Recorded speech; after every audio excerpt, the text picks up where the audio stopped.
Welcome to our channel. Hollywood Movie Review. Joker 2019 Movie Review. Joker is a 2019 American psychological thriller film directed by Todd Phillips from a screenplay he co-wrote with Scott Silver. Based on DC Comics characters, it stars Joaquin Phoenix and provides an alternative origin story for the Joker. The film follows Arthur Fleck, a mentally ill party clown and aspiring stand-up comedian whose descent into moral nihilism inspires a violent countercultural revolution against the wealthy in a decaying Gotham City. Robert De Niro, Zazie Beetz, and Francis Conroy appear in supporting roles. Phillips conceived Joker in 2016 and wrote the script with Silver throughout 2017.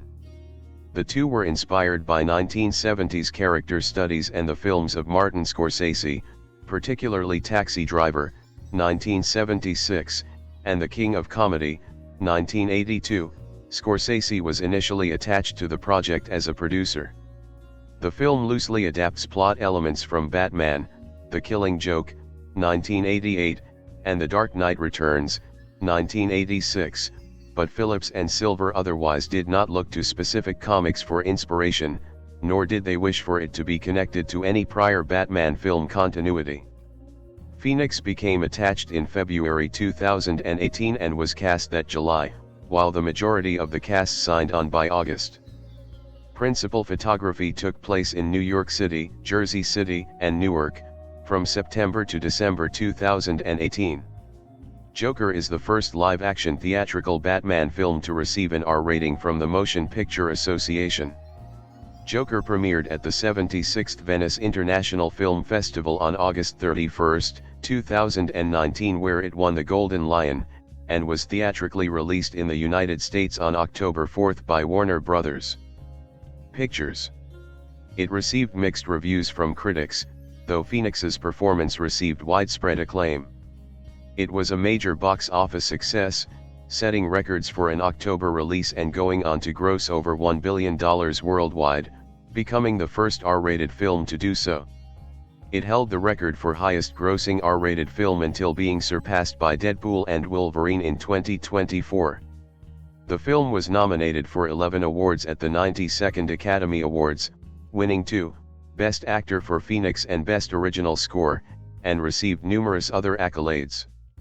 A sequel, Joker, Folie à Deux, was released in 2024, to critical and commercial failure.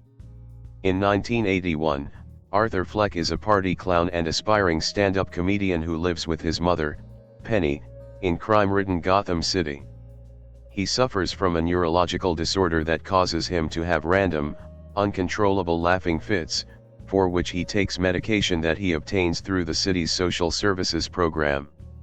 After Arthur is attacked by street youths while on the job, his co-worker Randall gives him a revolver to defend himself. Arthur pursues a relationship with his neighbor, single mother Sophie Dumont, and invites her to see his routine at a comedy club. Later, while performing at a children's hospital, Arthur's gun accidentally falls out of his pocket, resulting in him getting fired. While riding home on the subway and still wearing his clown makeup, he is mocked and assaulted by 3 drunk employees from Wayne Investments. He fatally shoots 2 of them in self-defense and murders the third as he attempts to flee. Their employer, billionaire mayoral candidate Thomas Wayne, condemns the killings, but supporters begin sporting clown masks in Arthur's image. Budget cuts shut down the social services program, leaving Arthur without his medication. Sophie attends Arthur's stand-up routine, which fails due to his disorder and his jokes falling flat. Arthur intercepts a letter from Penny to Thomas indicating that he is Thomas's illegitimate son, and berates his mother for hiding the truth of his parentage. He goes to Wayne Manor, where he meets Thomas's young son Bruce, but flees after a scuffle with family butler Alfred Pennyworth. Penny suffers a stroke after being questioned by 2 detectives investigating Arthur's involvement in the subway murders, and is hospitalized. Arthur's idol, popular late-night talk show host Murray Franklin, presents clips of Arthur's failed performance on his show and mockingly calls him a joker, much to Arthur's distress. Arthur confronts Thomas at a movie theater. Thomas denies being his father, claiming that Penny also is not his biological mother. Arthur visits Arkham State Hospital and reads Penny's file, which states she was a delusional narcissist who adopted Arthur while working as a housekeeper for the Waynes. She developed an imaginary intimate relationship with Thomas, which included Arthur being their biological son. At the same time, Penny raised Arthur with a boyfriend who physically and sexually abused them, leading to his neurological disorder. A distraught Arthur enters Sophie's apartment unannounced. Frightened, she kindly asks him to leave, revealing their relationship to be a figment of Arthur's imagination. The following day, Arthur smothers Penny with a pillow at the hospital. Arthur is invited onto Murray's show and prepares by crafting a clown-themed persona. He is visited by Randall and another ex-colleague, Gary. Arthur fatally stabs and beats Randall, but spares Gary for being kind to him in the past. The detectives investigating Arthur pursue him onto a train filled with clown protesters. Arthur incites a brawl, during which one detective accidentally shoots and kills a protester. The other protesters, in turn, beat the detectives while Arthur escapes. At the studio, Arthur asks Murray to introduce him as Joker, a reference to his earlier mockery. As the show broadcasts live, Arthur tells morbid jokes, confesses to the subway murders, rants about societal neglect of the downtrodden, and berates Murray for ridiculing him. After a final joke, Arthur shoots Murray in the head, killing him. Arthur is arrested, and riots erupt across the city. Looters in an ambulance crash into the police car carrying Arthur and free him. Meanwhile, one rioter corners the Wayne family in an alley and murders Thomas and his wife Martha in front of Bruce. Arthur stands atop the police car, dances to the cheers of the crowd, and smears the blood on his face into a smile. Sometime later at Arkham, Arthur laughs to himself about a joke during a session with his new therapist. He declines telling it to her, claiming she would not understand it. He leaves behind a trail of bloodied shoe prints as an orderly chases him down. Between 2014 and 2015, Joaquin Phoenix expressed interest to his agent in acting in a low-budget character study type of film about a comic book villain, like DC Comics character the Joker before Phillips pitched Joker in 2016. Phoenix had previously declined to act in the Marvel Cinematic Universe, MCU, because he would have been required to reprise a role, such as Bruce Banner/Hulk, initially portrayed by Edward Norton before he was recast by Mark Ruffalo, or Stephen Strange/Doctor Strange, ultimately portrayed by Benedict Cumberbatch, in multiple films. Phoenix ruled out the Joker for his character study idea and tried to think of a different one. I thought, you can't do the Joker, because, you know, it's just you can't do that character, it's just been done. Phoenix's agent suggested setting up an exploratory meeting with Warner Brothers, but he declined and let go of the idea. Similarly, Todd Phillips had been offered to direct comic-based films a number of times, but declined because he thought they were loud and did not interest him. According to Phillips, Joker spawned from his idea to create a different, more grounded comic book film. He was attracted to the Joker because he did not think there was a definitive portrayal of the character, which he knew would provide considerable creative freedom. Phillips pitched the idea for Joker to Warner Brothers after his film War Dogs premiered in August 2016. Prior to War Dogs, Phillips was mostly known for his comedy films, such as Road Trip, 2000, Old School, 2003, and The Hangover, 2009. War Dogs marked a venture into more unsettling territory. During the premiere, Phillips realized War Dogs wasn't going to set the world on fire, and I was thinking, what do people really want to see? In addition, he found that it was difficult to make comedy films in the woke culture, throughout opposition of 30 million people on Twitter. He finally thought that how do I do something irreverent, but fuck comedy? Oh, I know, let's take the comic book movie universe and turn it on its head with this. He proposed that DC Films differentiate its slate from the competing Marvel studios by producing low-budget, standalone films. After the successful release of Wonder Woman, 2017, DC Films decided to de-emphasize the shared nature of its DC-based film franchise, the DC Extended Universe, DCEU.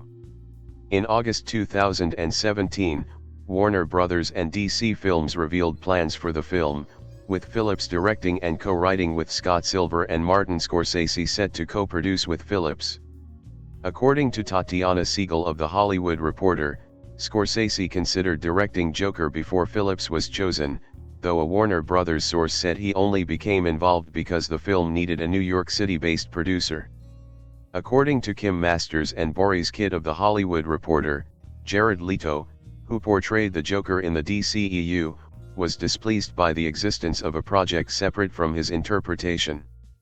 In October 2019, Masters reported that Leto felt alienated and upset when he learned that Warner Bros., which had promised him a standalone DCEU Joker film, let Phillips proceed with Joker, going as far as to ask his music manager Irving Azoff to get the project cancelled. Masters added that Leto's irritation was what caused him to end his association with Creative Artists Agency, CAA, as he believed his agents should have told him about the Phillips project earlier and fought harder for his version of Joker. However, sources associated with Leto deny that he attempted to get Joker cancelled and left CAA because of it. Warner Bros. Pushed for Phillips to cast Leonardo DiCaprio as the Joker, hoping to use his frequent collaborator Scorsese's involvement to attract him.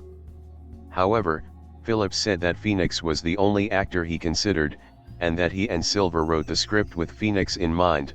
The goal was never to introduce Joaquin Phoenix into the comic book movie universe. The goal was to introduce comic book movies into the Joaquin Phoenix universe. Phoenix said when he learned of the film, he became excited because it was the kind he was looking to make, describing it as unique and stating it did not feel like a typical studio movie. It took him some time to commit to the role, as it intimidated him, and he said oftentimes, in these movies, we have these simplified, reductive archetypes, and that allows for the audience to be distant from the character, just like we would do in real life, where it's easy to label somebody as evil and therefore say, well, I'm not that. Phillips and Silver wrote Joker throughout 2017 and the writing process took about a year.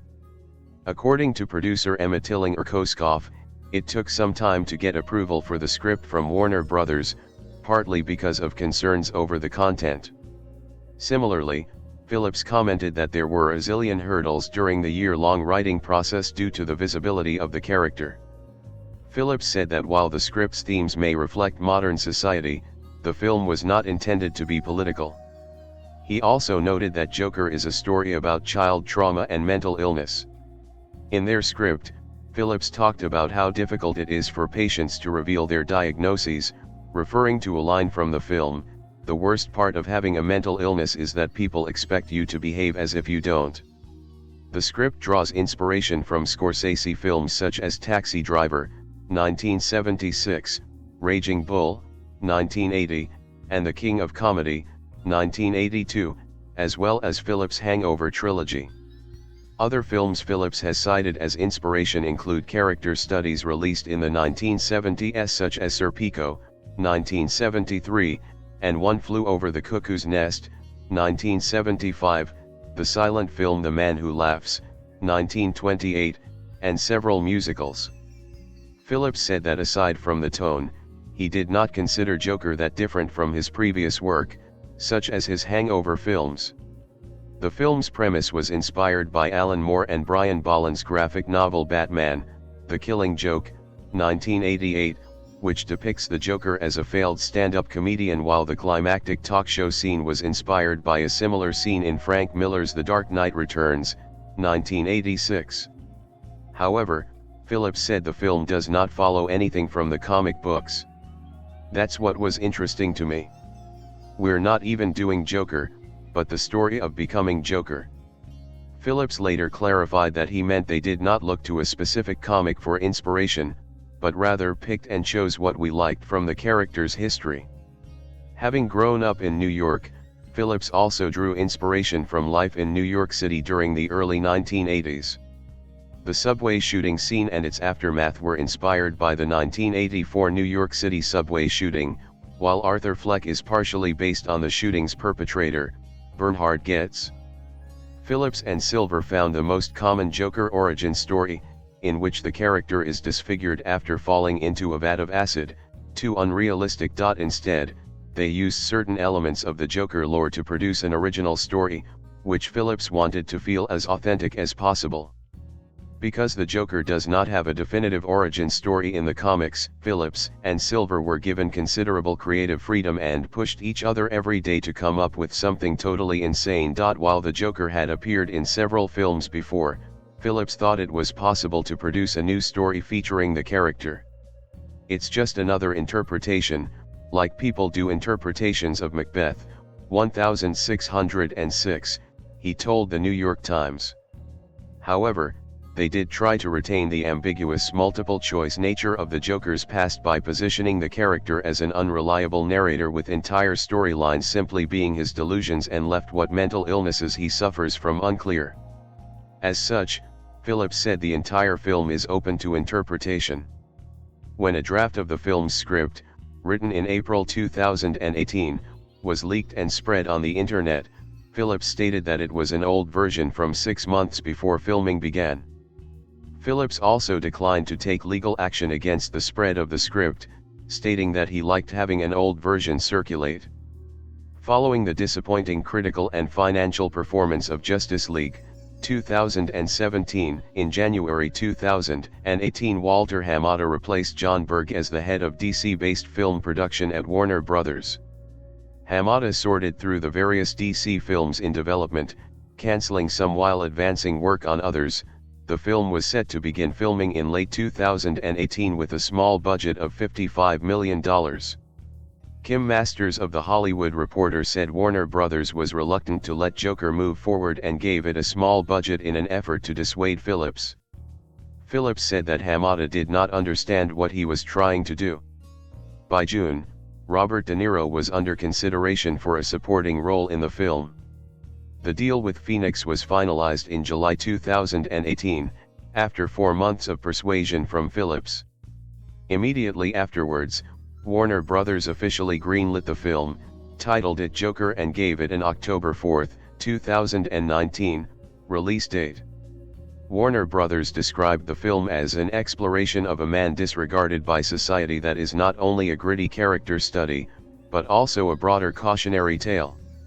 Scorsese's longtime associate Koskoff joined to produce, although Scorsese left his producing duties due to other obligations. Scorsese considered serving as an executive producer, but was preoccupied with his film The Irishman, 2019, which also starred De Niro.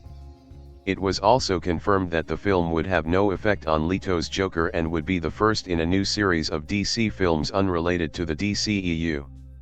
In July, Zazie Beetz was cast in a supporting role and De Niro entered negotiations in August. Beetz initially auditioned for the role in person but was rejected afterward. She then decided to redo the audition on a self-tape, which got her a chemistry read with Phoenix, and then she was cast. Frances McDormand declined an offer to portray the mother of the Joker and Frances Conroy was cast. At the end of July, Mark Maron and Brian Callen joined the cast. Alec Baldwin was cast as Thomas Wayne on August 27, but dropped out 2 days later due to scheduling conflicts. Baldwin also noted the character's description as a reason for his departure, which called Thomas Wayne a cheesy and tanned businessman who is more in the mold of a 1980s Donald Trump. Principal photography commenced in September 2018 in New York City, under the working title Romeo.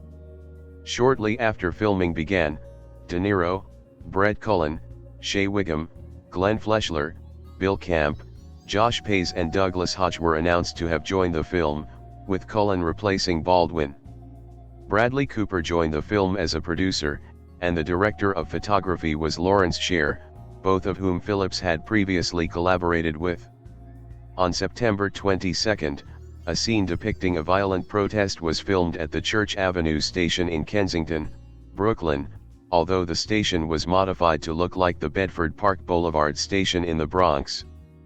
Filming of violent scenes also took place at the abandoned lower platform of the 9th Avenue station in Sunset Park, Brooklyn. According to Beetz, Phillips rewrote the entire script during production, because Phoenix lost so much weight for the film, there would not be an opportunity for reshoots. She recalled, "We would go into Todd's trailer and write the scene for the night and then do it. During hair and makeup we'd memorize those lines and then do them, and then we'd reshoot that 3 weeks later." Phillips recalled Phoenix sometimes walked off set during filming because he lost self-control and needed to compose himself to the confusion of other actors, who felt they had done something wrong. De Niro was one of the few Phoenix never walked out on, and De Niro said he was very intense in what he was doing, as it should be, as he should be. Filming in Jersey City started on September 30th and shut down Newark Avenue, while filming in November, starting on November 9th, shut down Kennedy Boulevard. Filming in Newark began on October 13th and lasted until October 16th. Shortly before the Newark filming, SAG-AFTRA received a complaint that extras were locked in subway cars for more than 3 hours during filming in Brooklyn, a break violation. The issue was quickly resolved after a representative visited the set. That month, Dante Pereira Olson joined the cast as a young Bruce Wayne. Wiggum said towards the end of October the film was in the middle of production, adding that it was an intense and incredible experience. By mid-November, filming had moved back to New York. Filming wrapped on December 3, 2018, with Phillips posting a picture on his Instagram feed later in the month to commemorate the occasion. In the Hollywood Reporter interview, Emma Tillinger-Koskoff said that most stressful filming was the stair dance scene on what is now colloquially known as the Joker Stairs, because there were no laws on paparazzi in New York City, filming was disrupted by them. The South Bronx stairs used for the biographical crime film American Gangster, 2007, were originally to be used for these scenes, according to the New York Times, but were deemed too repaved and beautified to be aesthetically acceptable for the film's tone. Initially, Lawrence Sher and Phillips had wanted to film on 65mm film for the 70mm format, but Warner Brothers rejected this due to cost, and the film was subsequently shot with Arri Alexa 65 digital cameras. Warner Brothers did however end up giving Joker a limited theatrical release in converted 70mm and 35mm presentations. Phillips confirmed he was in the process of editing Joker in March 2019. At Cinemacon the following month, he stated the film was still taking shape and was difficult to discuss, as he hoped to maintain secrecy. Phillips also denied most reports surrounding the film, which he felt was because it is an origin story about a character that doesn't have a definitive origin. Brian Tyree Henry was also confirmed to have a role in the film. The visual effects were provided by Scanline VFX and Shade VFX and supervised by Matthew Jampa and Brian Godwin, with Erwin Rivera serving as the overall supervisor. One scene that was cut from the film depicted Sophie watching Arthur's appearance on Franklin's show. The scene was intended to show the audience that she is still alive, as the film otherwise implies that Arthur kills her, but Phillips decided it would disrupt the narrative, which is portrayed from Arthur's point of view. In another deleted scene, Arthur reveals his crimes to a coworker. The scene was ultimately removed because it provided too much information in the form of exposition.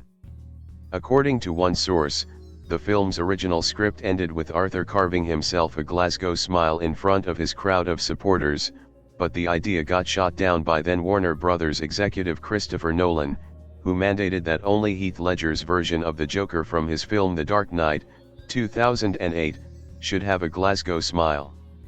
The film's final budget was $55 to $70 million, considered by The Hollywood Reporter a fraction of the cost of a typical comic book-based film.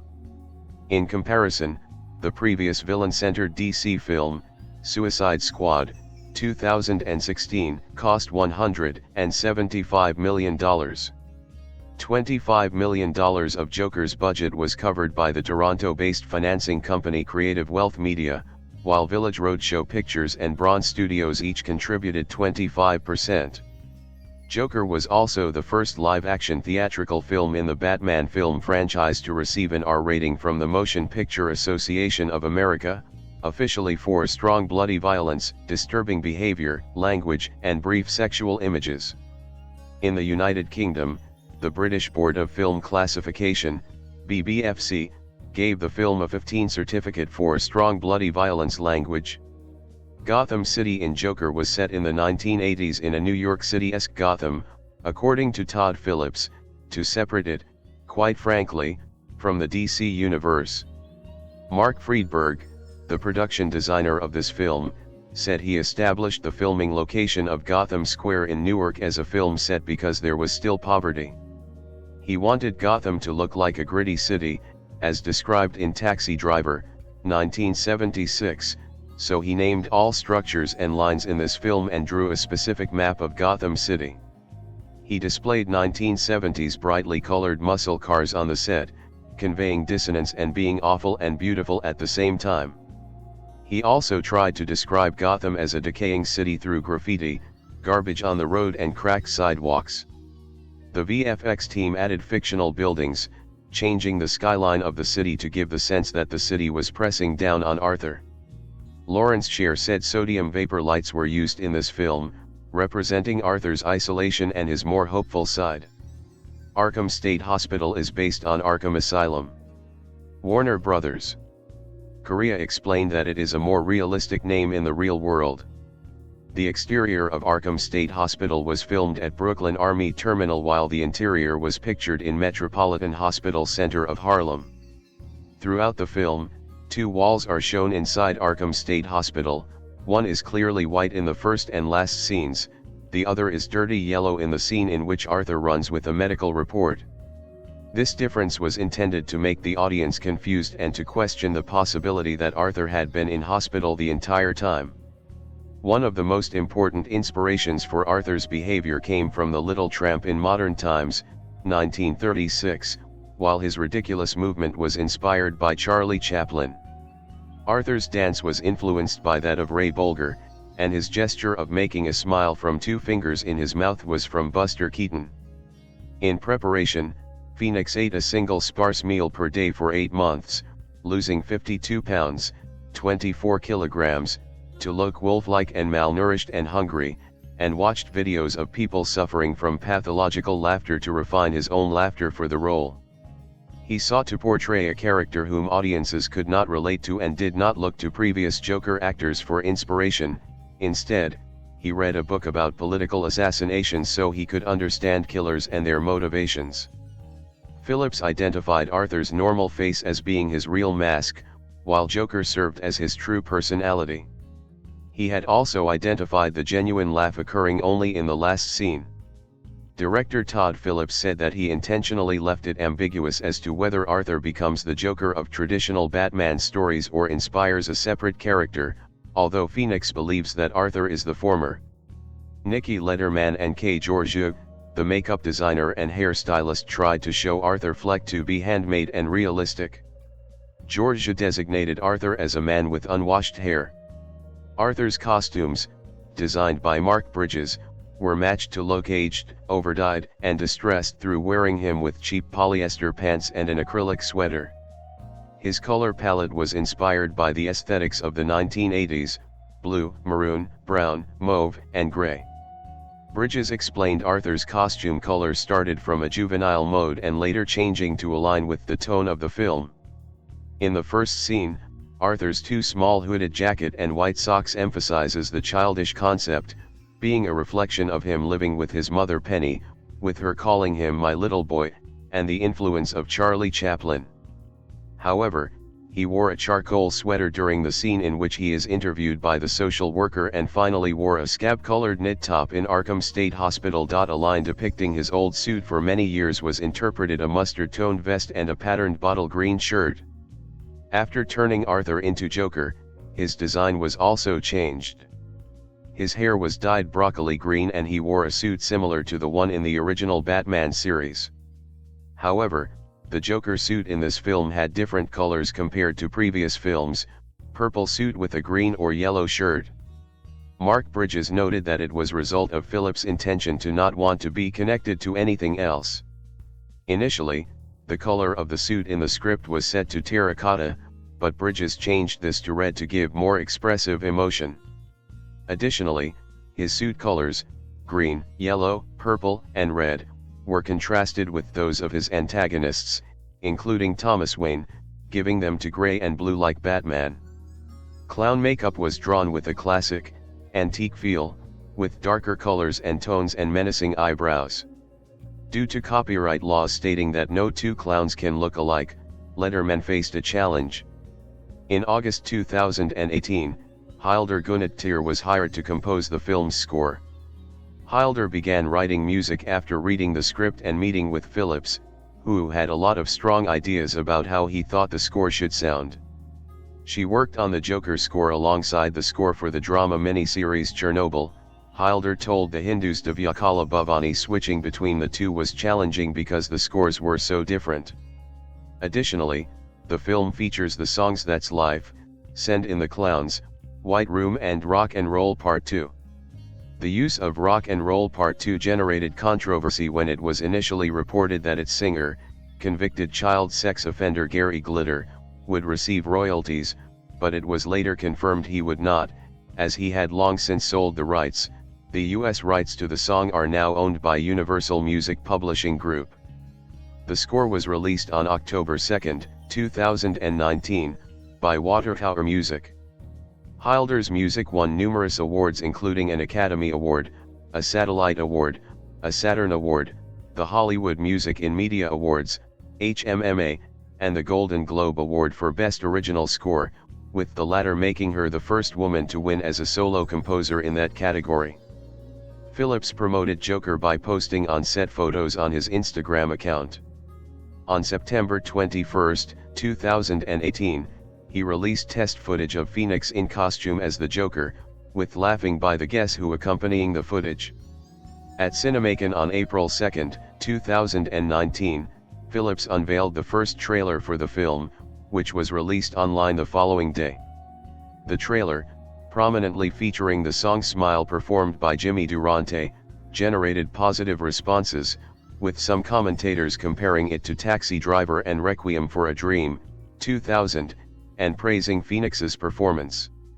Writers described the trailer as dark and gritty, with comicbook.com's Jenna Anderson feeling it appeared more like a psychological thriller than a comic book film.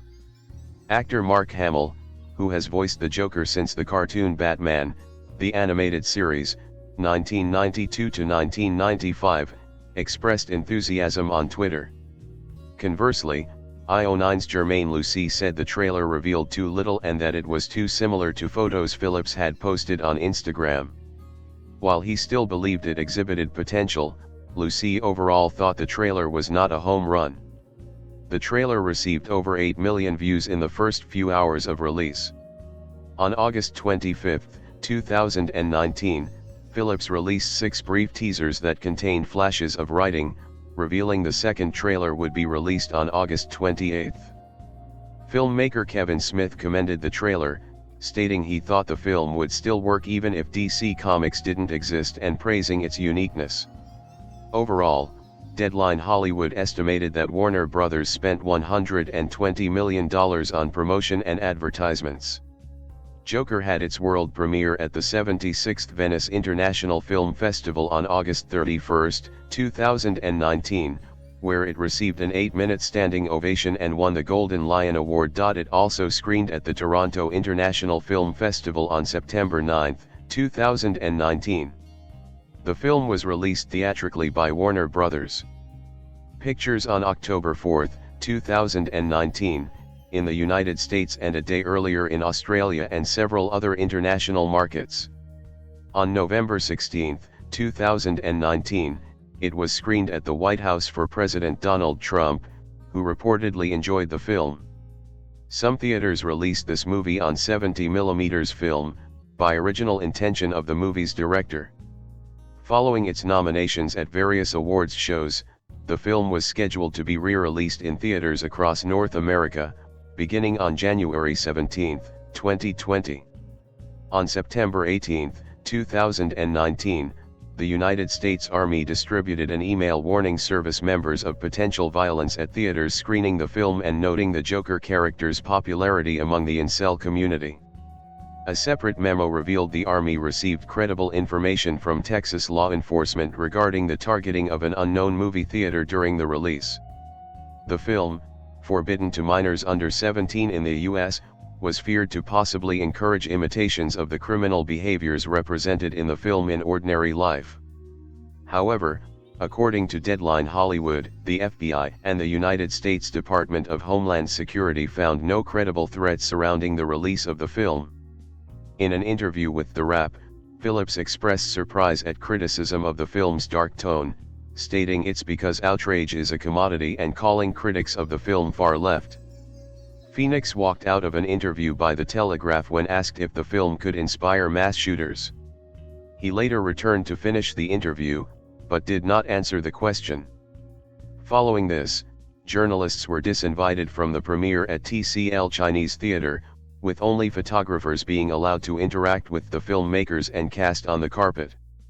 In a statement to Variety, Warner Brothers said that a lot has been said about Joker and we just feel it's time for people to see the film. The film did not play at the Aurora, Colorado movie theater where the 2012 mass shooting occurred during a screening of The Dark Knight Rises, 2012.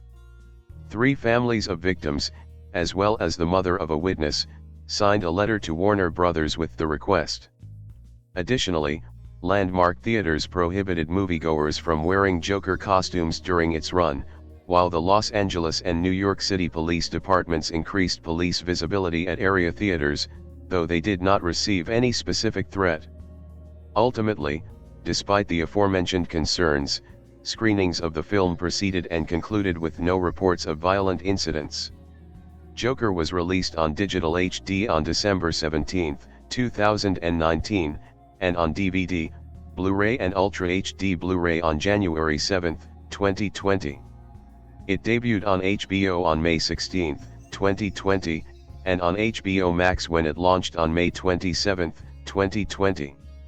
Joker grossed $335.5 million in the United States and Canada and $743.5 million in other territories, for a worldwide total of $1.079 billion.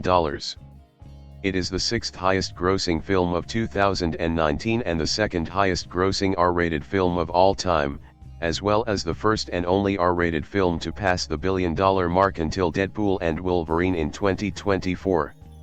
In terms of budget-to-gross ratio, Joker is also the most profitable film based on a comic book, due to its small budget and little decline in week-to-week grosses during its theatrical run, surpassing the record previously held by Deadpool, 2016.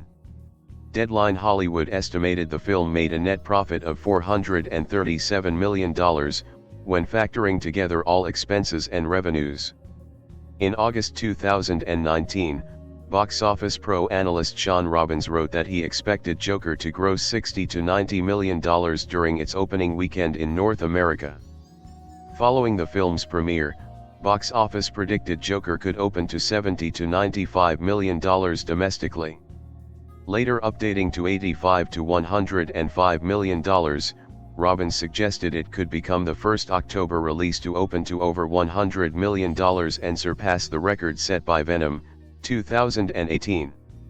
However, ComScore's senior media analyst Paul Dergarabdian thought the film would open closer to $50 million because it is not a typical comic book movie. 3 weeks prior to its release, official industry tracking projected the film would debut to $65 to $80 million, with some estimates going as high as $90 million. The week of its release, Atom Tickets announced pre-sale totals for the film were outpacing those of Venom and It Chapter 2, $91.1 million debut, and that Joker was its second best-selling R-rated film of 2019 behind John Wick, Chapter 3, Parabellum. Joker opened in 4,374 theaters in North America and made $39.9 million on its first day of release, including $13.3 million from Thursday night previews, besting Venom's respective October records. The film also had the biggest October opening day of any film, beating out Halloween, 2018. It went on to break Venom's record for having the biggest October opening weekend, finishing with a domestic total of $96.2 million. The film set career records for Phoenix, Phillips, and Niro and was the 4th largest debut for an R-rated film of all time. The latter record would cross over The Matrix Reloaded, 2003, staying behind Deadpool, Deadpool 2, 2018, and It, 2017. It was also Warner Bros.' biggest domestic opening in 2 years. In its second weekend, the film fell just 41.8% to $55.9 million, remaining in first and marking the best second weekend October total, besting Gravity, 2013, $43.1 million in 2013. It made $29.2 million in its third weekend and $19.2 million in its fourth, finishing second behind Maleficent, Mistress of Evil both times. After 155 days, Joker's American theatrical run wrapped up on March 5, 2020, with a final gross of $355.5 million, making it the fourth highest domestic gross for an R-rated film, behind The Passion of the Christ, 2004, Deadpool and American Sniper, 2014. Worldwide, the film was projected to debut to around $155 million, including $75 million from 73 overseas territories. It made $5.4 million from 4 countries on its first day and $18.7 million from 47 in its second, for a 2-day total of $24.6 million. It went on to greatly exceed expectations, making $140.5 million from overseas territories and a total $234 million worldwide. Its largest markets were South Korea, a Warner Bros. Record $16.3 million, the United Kingdom, $14.8 million, Mexico, $13.1 million, and Japan, $7 million. With this, it became the biggest worldwide opening for an October film. During its second weekend, the film made an additional $125.7 million worldwide, and $77.9 million in its third. By this point, industry analysts expected Joker to become the highest-grossing R-rated film of all time, with some suggesting that it could finish its run with over $1 billion. The film became the highest-grossing R-rated film in its fourth weekend, during which it grossed $47.8 million internationally, and passed the billion-dollar mark about a month into its theatrical release. Joker received mixed reviews from critics. On review aggregator Rotten Tomatoes, Joker holds an approval rating of 68% based on 598 reviews, with an average rating of 7.3/10. The site's critical consensus reads, Joker gives its infamous central character a chillingly plausible origin story that serves as a brilliant showcase for its star, and a dark evolution for comics-inspired cinema. Metacritic, which uses a weighted average, assigned the film a score of 59 out of 100 based on 60 critics, indicating mixed or average reviews. Audiences polled by CinemaScore gave the film an average grade of B+ on an A+ to F scale, while those at PostTrack gave it an overall positive score of 84%, with an average 4 out of 5 stars, and a 60% definite recommend. Mark Kermode of The Observer rated the film 4 out of 5 stars, stating Joker has an ace card in the form of Joaquin Phoenix's mesmerizingly physical portrayal of a man who would be king. Writing for IGN, Jim Vejvoda gave Joker a perfect score, saying that the film would work just as well as an engrossing character study without any of its DC Comics trappings, that it just so happens to be a brilliant Batman universe movie is icing on the Batfan cake.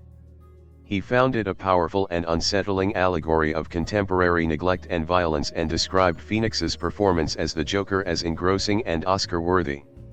Similarly, Zan Brooks of The Observer, who also gave the film a perfect score, called it gloriously daring and explosive and appreciated how Phillips used elements from Scorsese films to create an original story. Variety's Owen Gleiberman wrote, Phoenix is astonishing as a mentally ill geek who becomes the killer clown Joker in Todd Phillips' Neo-Taxi Driver Knockout, the rare comic book movie that expresses what's happening in the real world. Comicbook.com's Brandon Davis acclaimed Joker as a groundbreaking comic book adaptation that he found scarier than most 2019 horror films. Davis compared it favorably to the 2008 Batman film The Dark Knight, praised the cinematography and performances and called it a film that needed to be seen to be believed. Deadline Hollywood's Pete Hammond believes the film redefines the Joker and is impossible to shake off. Hammond also praised the story and performances and summarized the film as a bravura piece of filmmaking that speaks to the world we are actually living in today in ways that few movies do. Peter Travers of Rolling Stone said he was lost for words in describing Phoenix's performance, calling the film gut-wrenching and simply stupendous. David Ehrlich of IndieWire was more mixed and gave the film a C+. He felt that while Joker is the boldest and most exciting superhero movie since The Dark Knight, it was also incendiary, confused and potentially toxic. Ehrlich thought that the film would make DC fans happy and praised Phoenix's performance, but criticized Phillips' direction and the lack of originality. A critical review came from Glenn Kenny of RogerEbert.com, who gave the film 2 stars out of 4. Though he praised the performances and thought the story worked, Kenny criticized the social commentary and Phillips' direction, finding the film too derivative and believing its focus was less in entertainment than in generating self-importance. In an analysis of the character Joker, on Manorama's Sage Mohan wrote that the movie was cliché-written, the only original part being Joaquin Phoenix's acting. The movie, with great pain and in detail, explains how Arthur Fleck turns into Joker dejected by the way the world treats him. Thanks to Phillips and Silver, Phoenix was able to bring out the king among the Jokers, the analysis read. Stephanie Zacharek of Time, in a negative review, labeled Phoenix's performance over the top and felt that while Phillips tried to give us a movie all about the emptiness of our culture, he's just offering a prime example of it. She argued the plot was non-existent, dark only in a stupidly adolescent way and stuffed with phony philosophy. Meanwhile, NPR's Glenn Weldon thought the film lacked innovation and said its sympathetic take on the Joker was wildly unconvincing and mundanely uninteresting. Weldon also described Joker as trying too hard to deviate from the comics and, as a result, coming off as an imitation of films like Taxi Driver. Peter Bradshaw of The Guardian called it the most disappointing film of the year. While praising Phoenix's performance and the first act, he criticized the film's political plot developments and overall found it too derivative of various Scorsese films. Joker generated positive responses from industry figures. DC Comics Chief Creative Officer Jim Lee praised it as intense, raw, and soulful and stated that it had remained true to the character despite deviating from the source material. Actor Mark Hamill, who has voiced the Joker in animation and video games since the DC Animated Universe, DCAU, show Batman, the animated series, 1992 to 1995, thought the film had brilliantly reinvented the character and gave it 2 thumbs up. Superman, 1978, director Richard Donner called the film brilliant, fascinating, really well written and stated that Phoenix's performance was genius. Documentary filmmaker Michael Moore called Joker a cinematic masterpiece and stated it was a danger to society if people did not see it. Actor Josh Brolin found the film powerful. To appreciate Joker, I believe you have to have either gone through something traumatic in your lifetime, and I believe most of us have, or understand somewhere in your psyche what true compassion is. Actor Vincent D'Onofrio vocally commended Phoenix's performance in the film on Twitter, stating that he deserved recognition for this performance, while actress Jessica Chastain agreed, replying, "It's one of the greatest pieces of acting I've ever seen."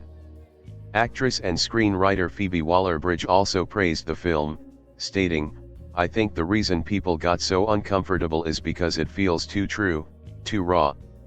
I was watching it and thinking to myself, God, if this came out a year into Obama's time in office, I don't think we'd be feeling as worried about it."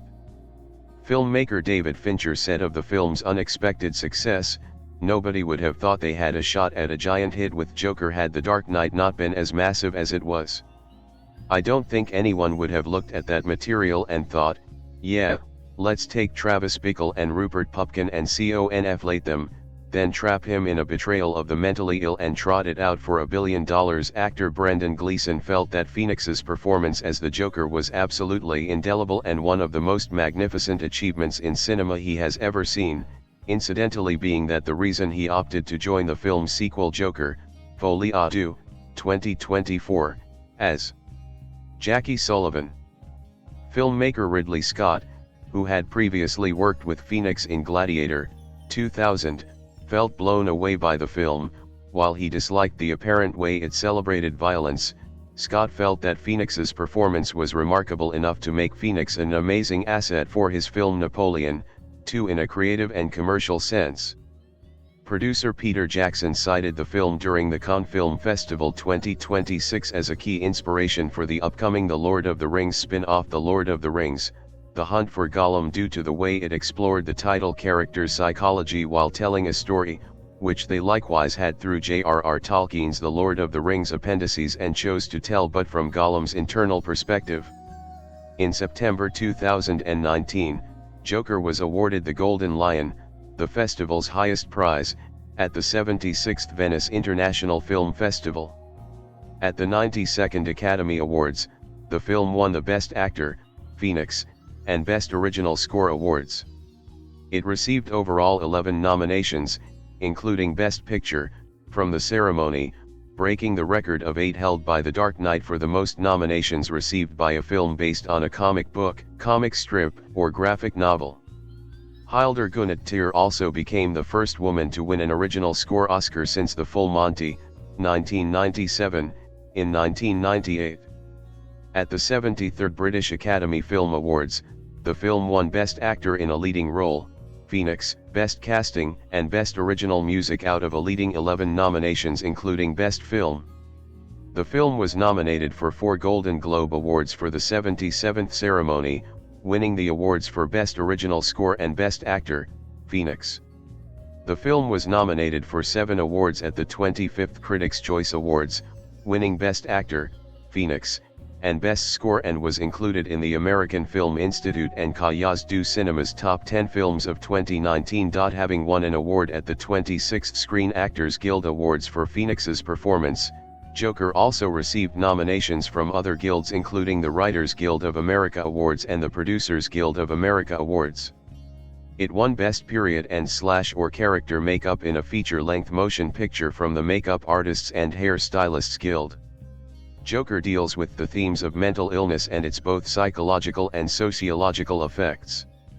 While its depiction of the Joker has been described as reminiscent of those who commit mass shootings in the United States as well as members of the incel community, Christina Newland of The Guardian concludes that Fleck is not an incel, but wrote that incels are likely to relate to him. Vejvoda, Hammond, and Newland interpreted the film as a cautionary tale. Society's disregard of those who are less fortunate will create a person like the Joker. Stephen Kent, writing for the Washington Examiner, described Arthur Fleck as blending shared aspects of mass shooters and interpreted its message as a reminder that society is riddled with men like the Joker. Writing in People's World, Chauncey K. Robinson said the film walks a fine line between exploration and validation of Joker's character and is ultimately an in-your-face examination of a broken system that creates its own monsters. Some writers have expressed concern that Joker's sympathetic portrayal of a homicidal maniac could inspire real-world violence. Richard Lawson of Vanity Fair found the film was too sympathetic towards white men who commit heinous crimes and that the socio-political ideologies represented in the film are evils that are far more easily identifiable to people who shoot up schools and concerts and churches, who gun down the women and men they covet and envy, who let loose some spirit of anarchic animus upon the world. There's almost a woebegone mythos placed on them in the search for answers. Jim Garotti of National Review wrote he was worried that a certain segment of America's angry, paranoid, emotionally unstable young men will watch Joaquin Phoenix descending into madness and a desire to get back at society by hurting as many people as possible and exclaim, "Finally, somebody understands me." Contrarily, Michael Schindler, reviewing the film in Mere Orthodoxy, while agreeing that Joker depicts a sympathetic wish fulfillment fantasy, contends, drawing on insights from Sigmund Freud and Jacques Lacan, that it is for precisely that reason that the film will, if anything, preemptively quell real-world violence by rendering the flecks of the world into meek somnambulists. British neurocriminologist Adrian Raine was impressed by how accurate the film's depiction of the psychology of a murderer was. In an interview with Vanity Fair, he described it as a great educational tool and stated that he planned to present film clips during his classes. Psychiatrist Cameron Ahmed highlighted the factors in Arthur's childhood such as parental abuse and loss and family history of mental illness in the genesis of his condition. American psychiatrist Imani Walker, who is known for her Bravo television series Married to Medicine Los Angeles and working with violent criminals with mental disorders, analyzed the Joker's apparent mental disorders and circumstances and noted that Arthur tries to find help before his downfall, only to be abandoned. She says of Arthur and others in poverty who have mental illness, "We as a society don't even pretend that they're real people, and that's what this movie is about. He never had a chance." Forensic psychiatrist Ziv Cohen criticized the film as misrepresenting the mentally ill as violent. He argued the film conflates psychopathy, a lack of conscience, with mental illness, thereby creating a false impression of the mentally ill as dangerous. Micah Utrecht, managing director of Jacobin, opined in a review published by The Guardian that he was shocked that the media did not understand the movie's message. "We got a fairly straightforward condemnation of American austerity, how it leaves the vulnerable to suffer without the resources they need and the horrific consequences for the rest of society that can result." Utrecht thus declares that Joker presents a world that has devolved into barbarism. 242 Utrecht states that these themes are unsubtle to the extent that it was surprising that most media outlets had not identified them. 242 Ahmed also highlights the lack of funding for already stretched mental health services worldwide being alluded to. Alison Wilmore wrote in Vulture that the film has impossible and deliberately contradictory politics. The film's director and co-screenwriter, Todd Phillips, has stated that Joker is certainly not a political film. Phillips has also commented on discourse surrounding the film, pushing back on several criticisms of its themes. He responded to critics who have expressed concerns over the film's violence, saying, "Isn't it good to have these discussions about these movies, about violence? Why is that a bad thing if the movie does lead to a discourse about it?" Phillips also commented on political backlash to the film, saying, "What's outstanding to me in this discourse in this movie is how easily the far left can sound like the far right when it suits their agenda. It's really been eye-opening for me." During a five-star movement event in October 2019, Italian comedian and politician Beppe Grillo gave a speech wearing the Joker's makeup. Yuzuki Kawai, a candidate for governor of Chiba Prefecture, appeared on NHK with the Joker costume in 2021.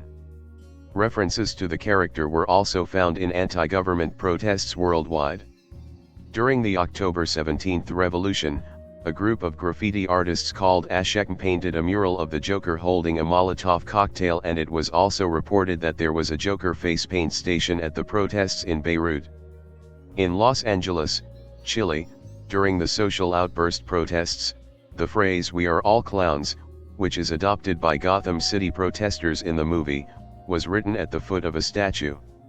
In Hong Kong, protesters challenged an emergency decree prohibiting the wearing of masks by wearing those of fictional characters such as the Joker. In France, during the Yellow Vest protests, firefighters donned Joker makeup holding placards. In 2020, during the George Floyd protests, Argentine President Alberto Fernandez compared the pictures of the protests to those seen in the film. One of the locations seen in the film, a set of stairs in the Bronx, New York City, has been dubbed the Joker Stairs. The stairs have become a tourist destination and the subject of internet memes, with visitors often reenacting the scene from the film in which Fleck dances down the stairs in his Joker attire. Ukrainian boxing champion Oleksandr Usyk wore a suit resembling that of Joker in a pre-fight press conference leading up to his fight with Anthony Joshua. In 2020, Deadline Hollywood listed it as one of the 21 most influential films of the 21st century, so far, with Pete Hammond describing it as a film that emerged from a comic book to become a frightening comment on our own dark times, proving the genre from which it came is capable of being taken very seriously indeed. It also ranked 39 on Empire's list of the 100 greatest movies of the 21st century, saying that it represented another mature evolution for the comic book movie, and proved that DC adaptations could thrive outside the Marvel-style universe structure. Following the shooting of the United Healthcare CEO Brian Thompson in 2024, comparisons were made to the film, such as how the suspected shooter Luigi Mangione became revered by the public following decades of grievances with the American healthcare system, and people comparing Thompson's death to the deaths of Murray Franklin and Thomas Wayne at the hands of Arthur Fleck and his supporters in the film. In 2023, a Japanese man was sentenced to a 23-year prison sentence for stabbing a train passenger, imitating the scene in which Arthur murders the 3 Wayne Investments employees who harass him on the subway. For so long, everyone was telling me to watch Joker. I had known about it ever since it was released, but for a hot minute I didn't find myself compelled to watch it at all. Like I had seen how much love it was getting online and from the people around me, but I wasn't drawn to it. I wasn't someone who grew up on the DC or Marvel movies, and as I grew into my love for film, I couldn't find those kinds of movies in my heart. Like, kudos to you if you like those kinds of movies, but they're not my cup of tea. So I never had any interest in seeing Joker because I did not know the lore, nor did I care enough to try and figure it out. And then one day I was on a Delta flight to California and was in dire need of something to watch. That, my online friends, is how I ended up somehow watching Joker. I kind of just shrugged in the moment and decided to go for it. Our main character in this movie is Arthur Fleck, who will eventually become the Joker we all know and love today. He works as a professional clown within Gotham City, and it's the 1980s. We're in the middle of a major recession, and he still lives with his mother. It doesn't help that he suffers from a neurological disorder. Said disorder causes him to burst out laughing in the most odd moments, and he's on medication. Of course he cannot afford this, so he relies on other people in order to get him the care he needs. One day though, he's attacked by kids on the street, and he's given a gun. After this, he starts seeing his neighbor Sophie romantically, and even invites her to see his comedy set.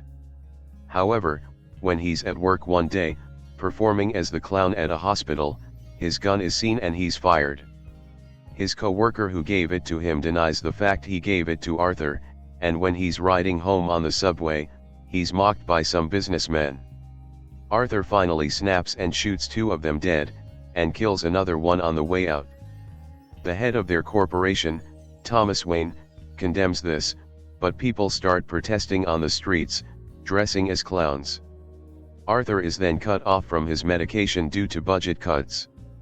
The next big thing is this: Sophie comes to his comedy routine, which doesn't go well at all. He discovers after this that he is the illegitimate son of Thomas Wayne, then he goes to the Wayne Manor. He doesn't find his way inside, but his mother has a stroke, is hospitalized, and a local television host mocks Arthur's stand-up routine. This is where the name Joker starts to come in, as the host calls him the Joker. Arthur confronts Thomas Wayne, who denies his relation to Arthur. He then realizes through a file that his mother adopted him, and the next day, he kills his mother with a pillow. He also goes to see Sophie, and we learn their relationship was never real, it was a part of his mental illness. The clips of the comedy routine go viral, and Arthur is invited to the live television show that mocked him. While he initially plans to kill himself on camera, he kills his former co-worker, and the cops start coming onto him as they realize he was the one who killed the businessman. The show begins. Arthur asks to be introduced as the Joker, and he lets loose when the cameras start rolling.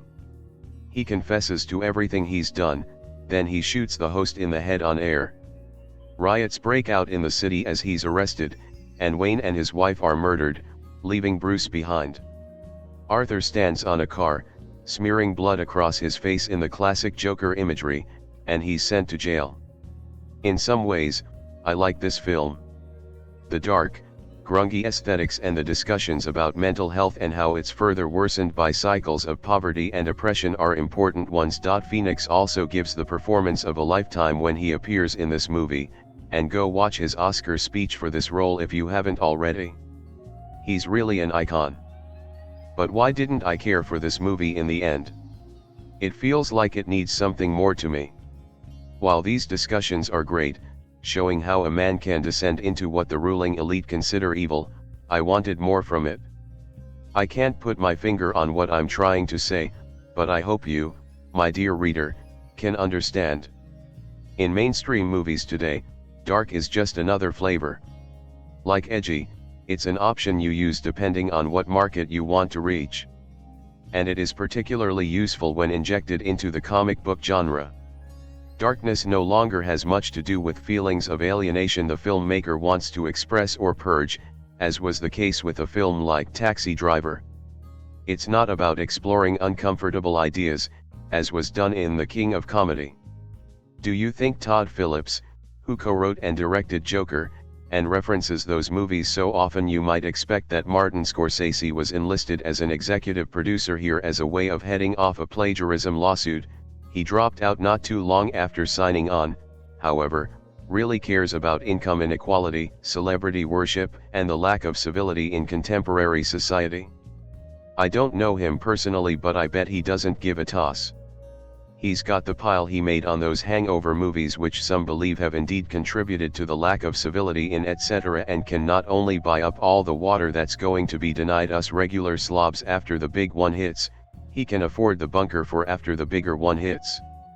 Which is not to go so far as to say that if you buy into Joker, the joke's on you. Except in the long run it really is. If you live to see Joaquin Phoenix go to performing extremes like nobody's business, this movie really is the apotheosis of that.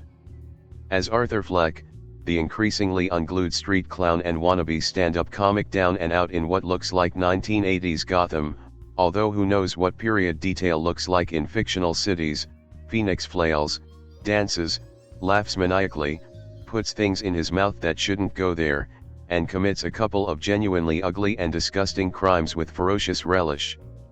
Much has been made, by Warner, and I guess DC Comics, of the fact that this is meant as a standalone film that has no narrative connection to other pictures in the DC universe, but that's having your cake and eating it too when you still name your lunatic asylum Arkham and your cinematic DC universe is changing its Batman every 20 minutes anyway.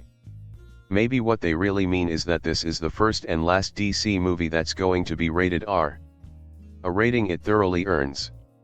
The violence in this movie means to shock, and it does.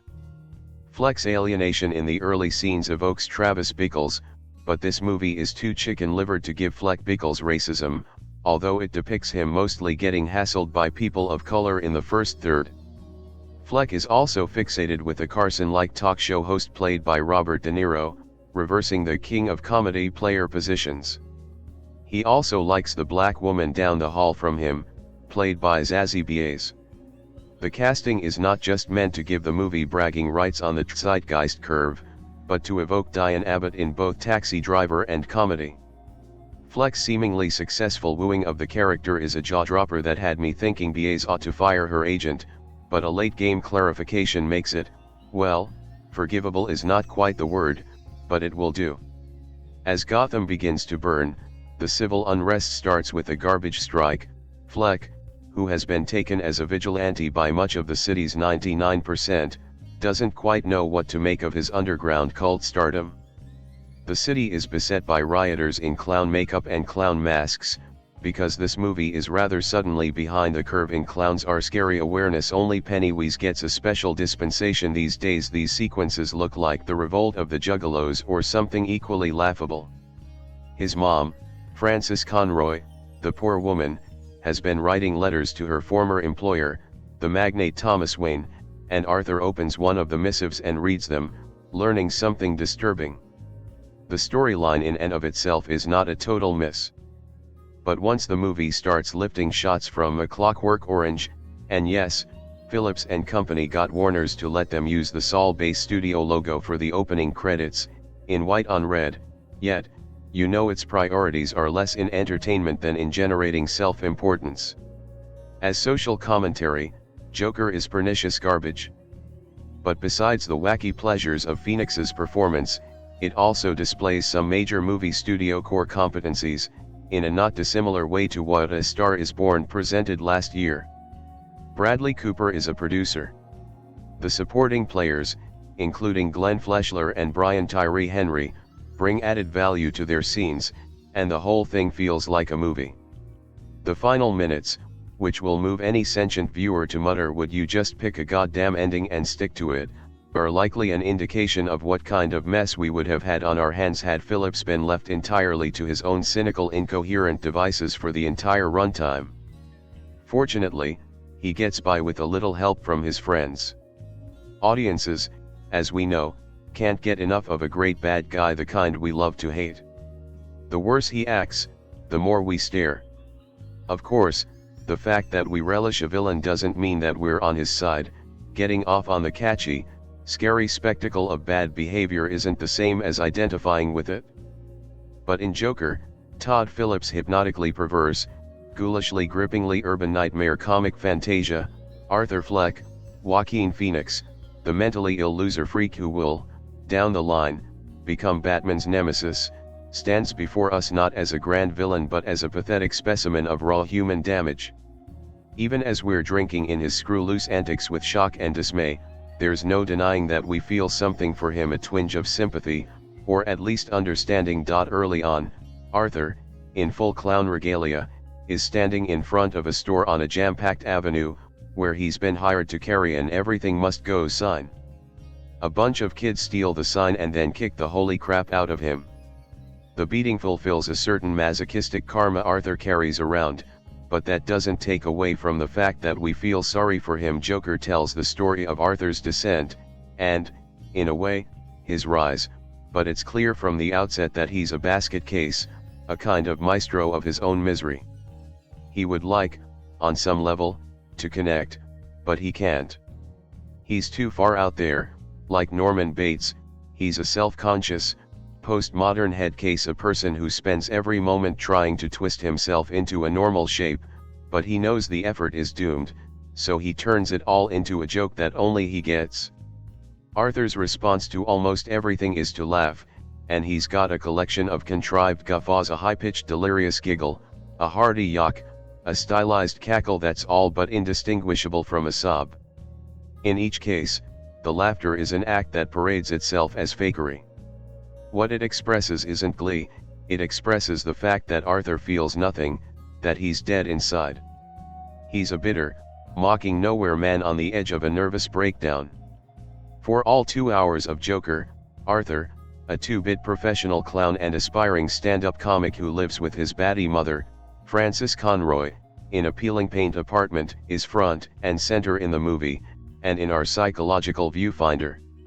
He's at the dark heart of every scene, the way Travis Bickle was in Taxi Driver, and Joker, set in 1981 in a Gotham City that looks, with uncanny exactitude, like the squalid, graffiti-strewn, trash-heaped New York City of the early 80s.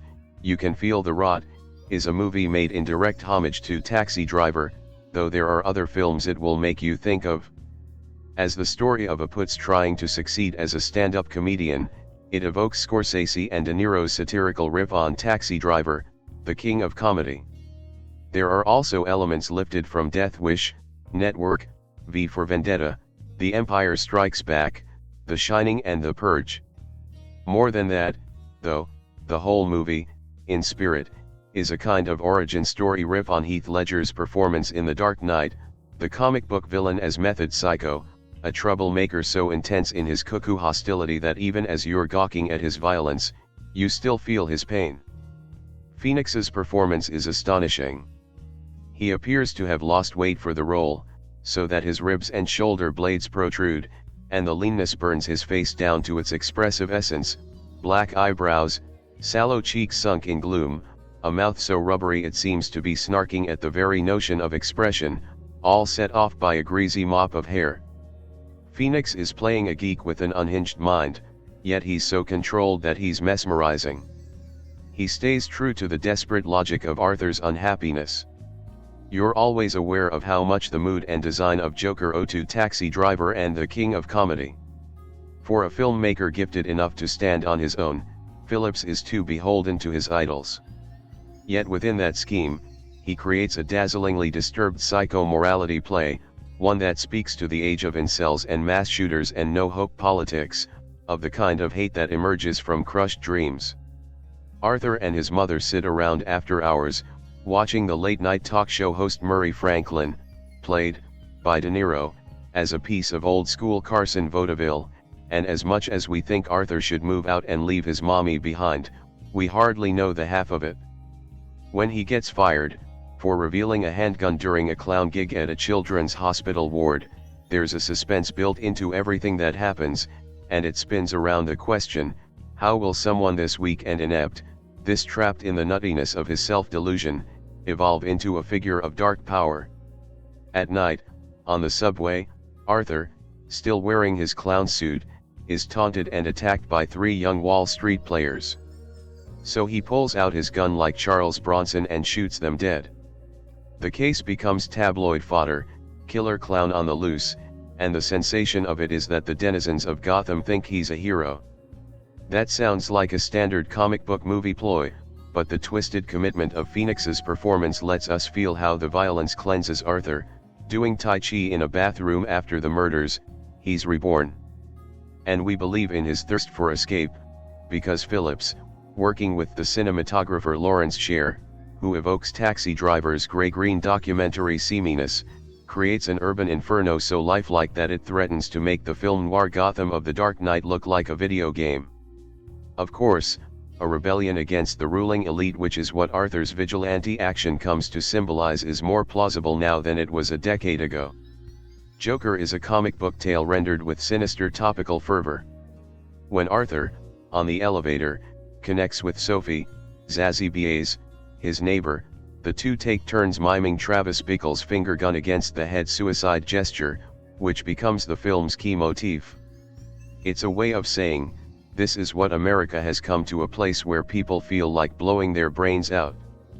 The relationship between Arthur and Sophie doesn't track if you think about it too much, but it's a riff on one that didn't totally track either. The link, however fleeting, between Travis and Sybil Shepherd's Betsy in Taxi Driver. Arthur, in a funny way, hides his brains, they're revealed only when he passes through the looking glass of villainy. He's got a piece missing. But what fills the space is violence. Many have asked, and with good reason, do we need another Joker movie? Yet what we do need badly are comic book films that have a verite gravitas, that unfold in the real world, so that there's something more dramatic at stake than whether the film in question is going to rack up $1.5 billion worldwide. Joker manages the nimble feat of telling the Joker's origin story as if it were unprecedented. We feel a tingle when Bruce Wayne comes into the picture, he's there less as a force than an omen. And we feel a deeply deranged thrill when Arthur, having come out the other side of his rage, emerges wearing smeary makeup, green hair, an orange vest and a rust-colored suit. When he dances on the long concrete stairway near his home, like a demonic Michael Jackson, with Gary Glitter's Rock and Roll Part 2 bopping on the soundtrack, it's a moment of transcendent insanity, because he's not trying to be the Joker.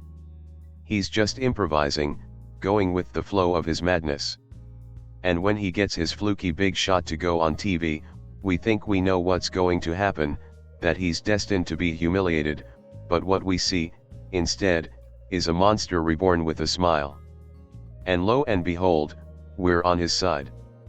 Because the movie does something that flirts with danger, it gives evil a clown mask makeover, turning it into the sickest possible form of cool. I went into this with excitement and trepidation. Excitement because I've read comics that did deep dives into character-driven stories before, they're not uncommon. The best ones are often about background/side characters or just told from a completely different perspective. This is the first comic-based movie that seemed to want to do that. The dread came from worrying about whether this would be an art house film. I cannot stand art house films, and yet, I'm a fan of things that are unique. Art films typically contain character-driven symbolic content as opposed to a goal-driven story. That is, it is generally ambiguous and a lot of them have an waves arms in the air spooky like, it's up to you ending. Existential questions then arise, like, was it all in their head? What if everything is only in our minds, and what if we're not even here at all? While I don't mind a good ponder now and again, I typically like my movies to be a story told to me rather than something I have to decipher to find the meaning of life. Call me shallow, I am who I am. Joker very pleasantly surprised me.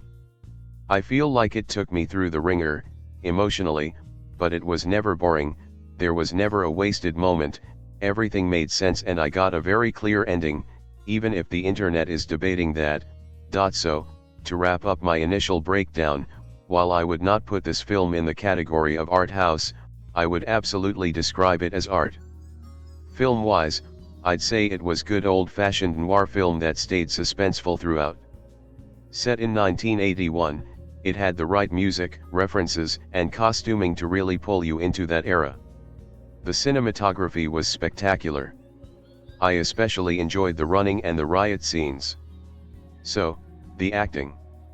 I paused the movie at one point to remark to my husband that I had yet to see any bit of Joaquin Phoenix. I only saw Arthur Fleck. I always thought Phoenix was a great actor, but he made me believe he was this guy and that is worth everything in a movie like this. The casting was well done all around since at no point did I feel jarred out of a scene. Just really well done. Finally, it may seem weird to praise this after my initial reservations, but this film made me think in that way that The Devil's Rejects did. Am I seriously rooting for the villain right now? When they take that first step and do that first truly awful thing, am I seriously feeling the satisfaction they are? Am I a terrible person? I adore movies, and comics, that want me to understand someone else's outlook, especially when it might not mirror my own. I'm there for the psychology. Let's get this out of the way off the top. Joker is neither an incitement to violence, nor a celebration of incel culture or whatever lonely, violent, male outcasts the media have chosen to obsess with in recent years. As well, for a film touted as a revolution in blockbuster filmmaking, Joker is largely familiar in its broad strokes. As evidenced by its trailers, advertisements, and promotional interviews, Joker is a pastiche of anti-hero dramas from the late 70s and early 80s, primarily Martin Scorsese's Taxi Driver and The King of Comedy. It's an in-depth character portrait of a violent and repulsive individual, similar to Henry, portrait of a serial killer. It also takes a psychological approach that is almost entirely borrowed from other cinematic milestones. And yet, it is also a comic book movie, and for a genre that is primarily interested in spectacle and pandering to the audience, Joker instead subverts audience sympathy and takes the viewer down a path rarely explored in these types of movies. Even more intriguing is that it might be the first comic book film to be primarily focused on character psychology, with almost no interest in action. Thus, even though Joker is no masterwork in terms of filmmaking, it ranks as one of the most interesting blockbusters of our superhero-saturated recent years. Set in a crime-stricken, rat-infested Gotham City in 1981, Joker follows Joaquin Phoenix's Arthur Fleck as he transforms from a mentally impaired, low-rent clown to a psychotic killer and icon of rage for the city's disaffected. In some ways, the film functions as an origin story for a comic book character that has loomed large over the imagination of comic book fans, especially since Heath Ledger's iconic turn in Christopher Nolan's The Dark Knight. But aside from during a few key moments, director Todd Phillips leaves the commentary on the comic book character entirely by the wayside. Phoenix and Phillips seem disinterested in tying this Joker too closely to the comic book character. In fact, aside from influences from some comic storylines, especially Alan Moore's The Killing Joke and Frank Miller's The Dark Knight Returns, Joker barely seems to be a comic book movie. That is, until you start to examine how it tells its story and how it manipulates audience sympathy to align the viewer with the character's moral rot, which is what makes it such an interesting film. Joker's narrative and stylistic approach is largely cribbed from Scorsese and begins with Fleck as a sympathetic, if wounded, outsider only to gradually jettison audience sympathy as he becomes empowered by his dysfunctions and begins to indulge his own rage fantasies. Thus, it operates much like Taxi Driver does, with Robert De Niro's Travis Bickle transforming from disaffected and put-upon cab driver to apocalyptic vigilante and terrorist. But it also operates like a superhero origin story. We're introduced to Arthur's tragic family situation, living in a low-rent apartment caring for his emotionally abusive mom, Frances Conroy, and we witness him being bullied at work and at home and dumped by the social welfare system. An opening scene of him being beaten up by kids while dressed as a clown mirrors the kind of scenes found in other superhero films like Spider-Man, where Peter Parker's mistreatment at the hands of others increases our sympathy for the character. Also, like in other superhero films, we get the moment of empowerment, where the protagonist realizes he's not helpless. In Spider-Man and other conventional superhero narratives, this happens after the hero has acquired superpowers and uses those powers to stand up for themselves against criminals or bullies. In Joker, Arthur also stands up for himself on a subway as three Wall Street types drunkenly beat him after he gets into one of his involuntary laughing fits. However, instead of heroically dispatching the bullies through some feat of superpowers, he shoots them dead with a handgun given to him by a co-worker. His reaction to abuse is much the same as other protagonists of comic book movies, which even involve the hero killing the villains, as in Iron Man, but the consequences are far more dire than in Spider-Man and other superhero films. And the implications are far more sinister, as just like Iron Man or Spider-Man, Arthur grows emboldened and begins to indulge his fantasies, realizing that he's not quite as powerless as he thought. Thus, the film begins to subvert comic book conventions in order to craft its portrait of a narcissistic, mentally damaged killer. In a way, it weaponizes our familiarity with comic book power fantasies and hero narratives only to make us willing to indulge Arthur's fantasies even after they've ceased being morally excusable, while also challenging the very definition of what is and isn't excusable. That's where the originality of Joker comes into play. It's not that this narrative and stylistic approach is new to cinema as a whole, but it is new to comic book cinema. Furthermore, it may be the first comic book movie to play as a character drama instead of as an action film or adventure. It's a startling approach for a comic book movie, and while it occasionally strains in its attempts to be more than another superhero flick, there's enough genuine artistry on display to excuse some of the self-seriousness. I've said almost nothing about Joaquin Phoenix until this point, but his excellent performance is central to the film's appeal. In fact, it essentially is the entirety of the film, as Phillips and cinematographer Lawrence Scher's washed-out, narrow-focus visual approach simply externalizes the mental world that Phoenix conjures through his performance. As well, he's in almost every frame of the movie.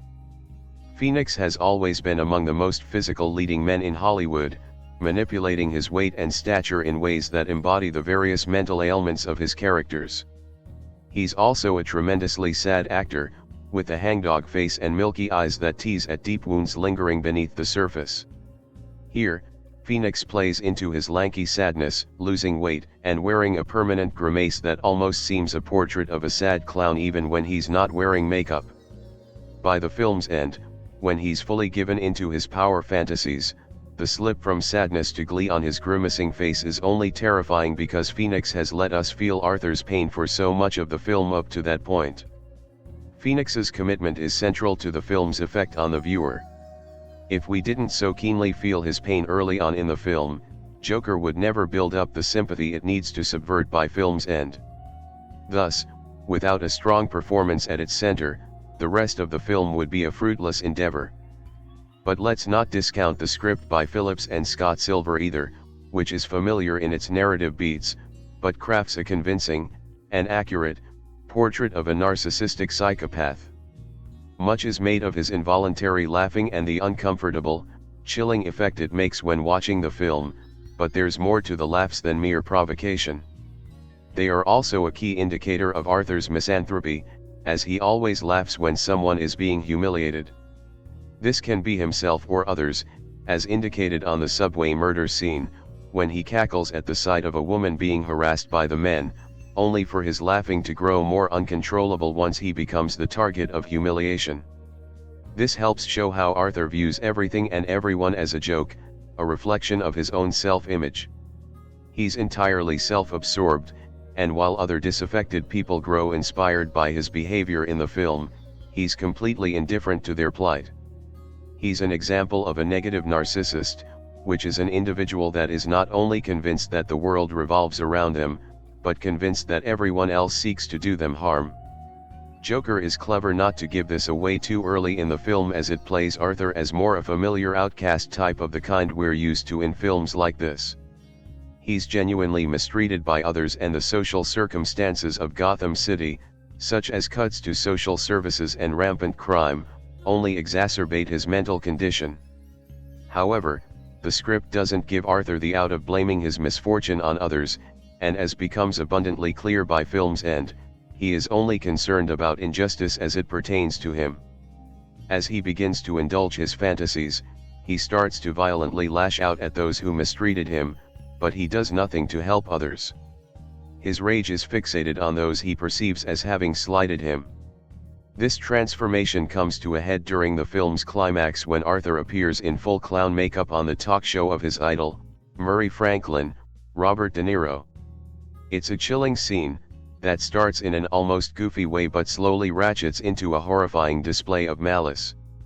The audience was completely silent throughout the screening I was at, which is fitting since it's the moment in the film where all delusions about Arthur's apparently sympathetic plight are cast off to show him as the psychopath he truly is. Furthermore, Phillips does a good job of building tension through subtle manipulation of the shot construction, restricting the frame to increasingly tighter close-ups of Phoenix and De Niro as the scene plays out. It's a suffocating effect, as it essentially handcuffs us to Arthur's point of view and forces us to comprehend just what kind of villain we've been sympathizing with for almost 2 hours.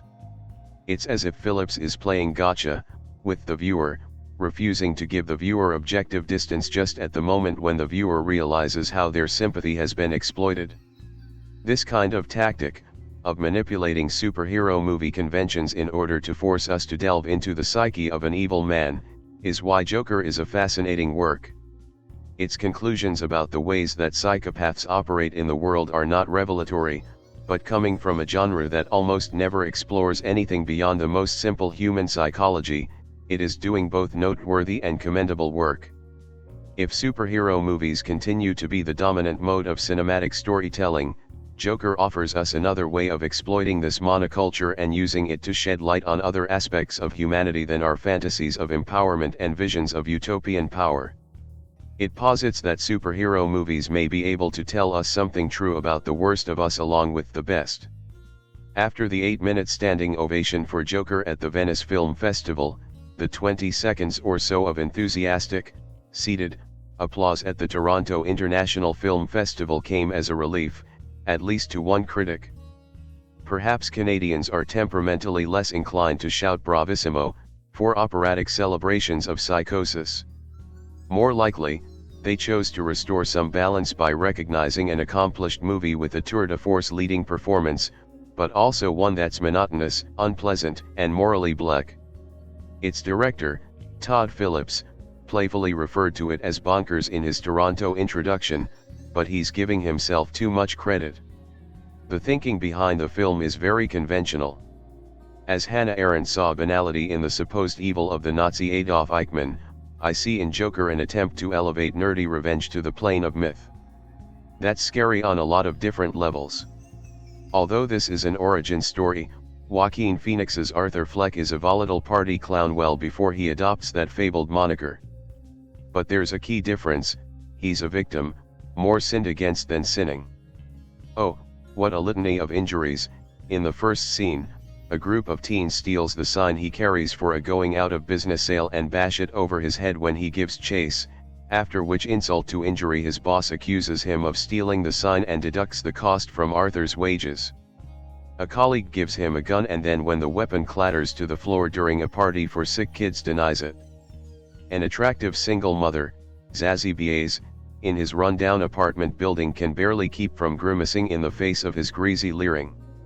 Social services are being cut to put money in the pockets of Gotham City's wealthy, among them Thomas Wayne, soon-to-be murdered father of Bruce, who'll go bats, which means Arthur no longer has easy access to his meds, which means he could provoke still more scummy thugs with his Tourette's-like tendency to break into laughter in moments of stress. Sure enough, he's attacked on the subway, this time by drunken yuppies who happen to work for Wayne. A popular talk show host, Murray Franklin, Robert De Niro, cruelly ridicules his attempt to be a stand-up comic at an open mic event. Add to this an overbearing, sickly mother, Frances Conroy, and a history of childhood abuse. Is it any wonder the outcast/victim sees only two possibilities: suicide or assuming the guise of a supervillain? You have to admire Arthur for his self-actualization.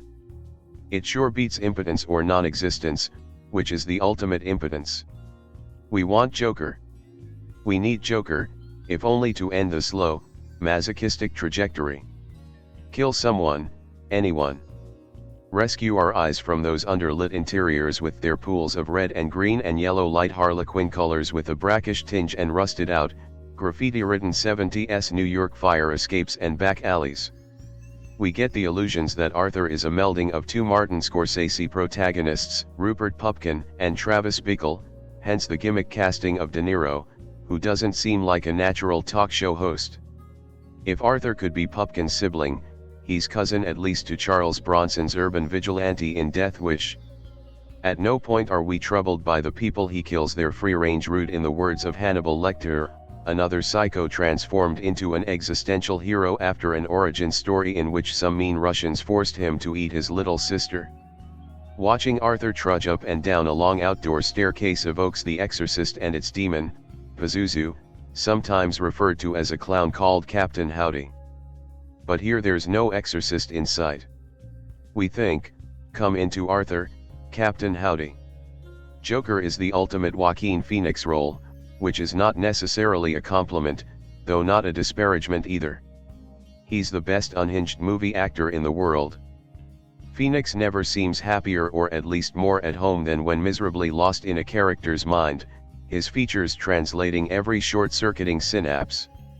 There's music in his head, now flowing, now spasmodic, and when Arthur throws up his arms and twirls or does a little soft chew, it's as if he's freeing himself from the oppression of acting sane.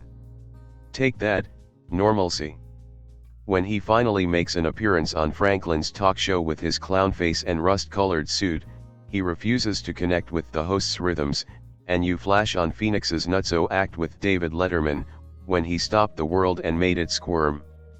The downside to the performance is the downside to the whole movie: it's essentially repetitive. It goes nowhere you can't predict. And the other actors offer no relief. De Niro is ill-suited to a part that calls for showbiz savvy, BA's functions as a male projection, and Brett Cullen's Thomas Wayne would lose a charisma contest to Mike Bloomberg.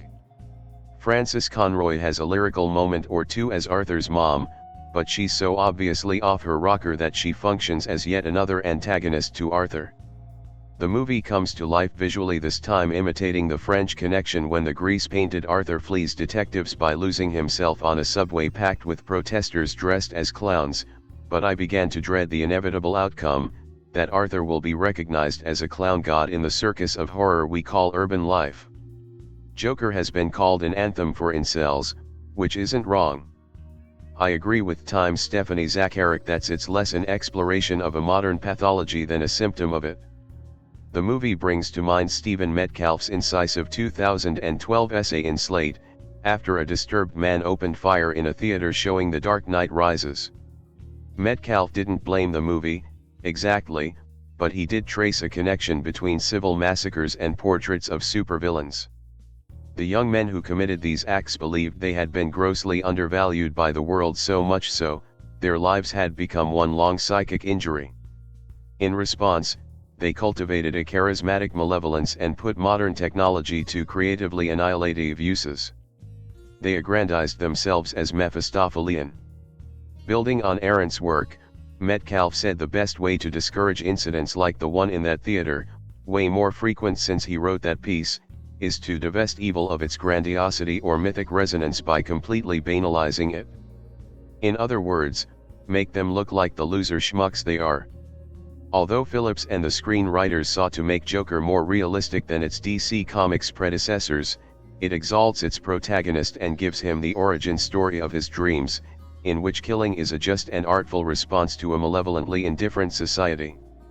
Arthur/Joker might be repulsive, but in a topsy-turvy universe, repulsive is attractive. I'm not arguing that Joker will inspire killings, it might, but so might a lot of other things, only that it panders to selfish, small-minded feelings of resentment and as such is profoundly boring. It's a one-joke movie.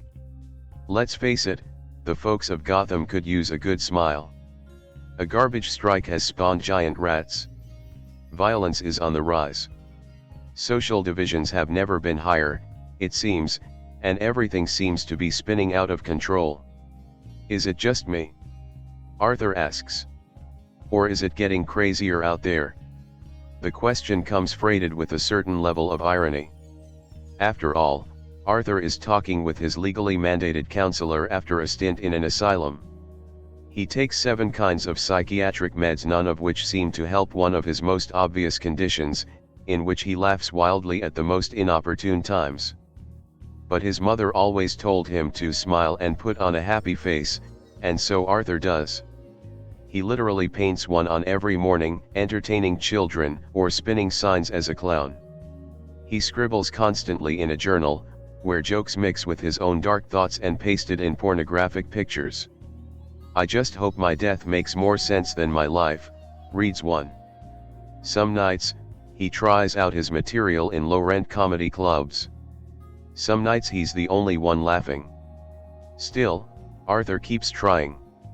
He takes care of his invalid mother, who pins her own hopes on the beneficence of her former employer, Thomas Wayne.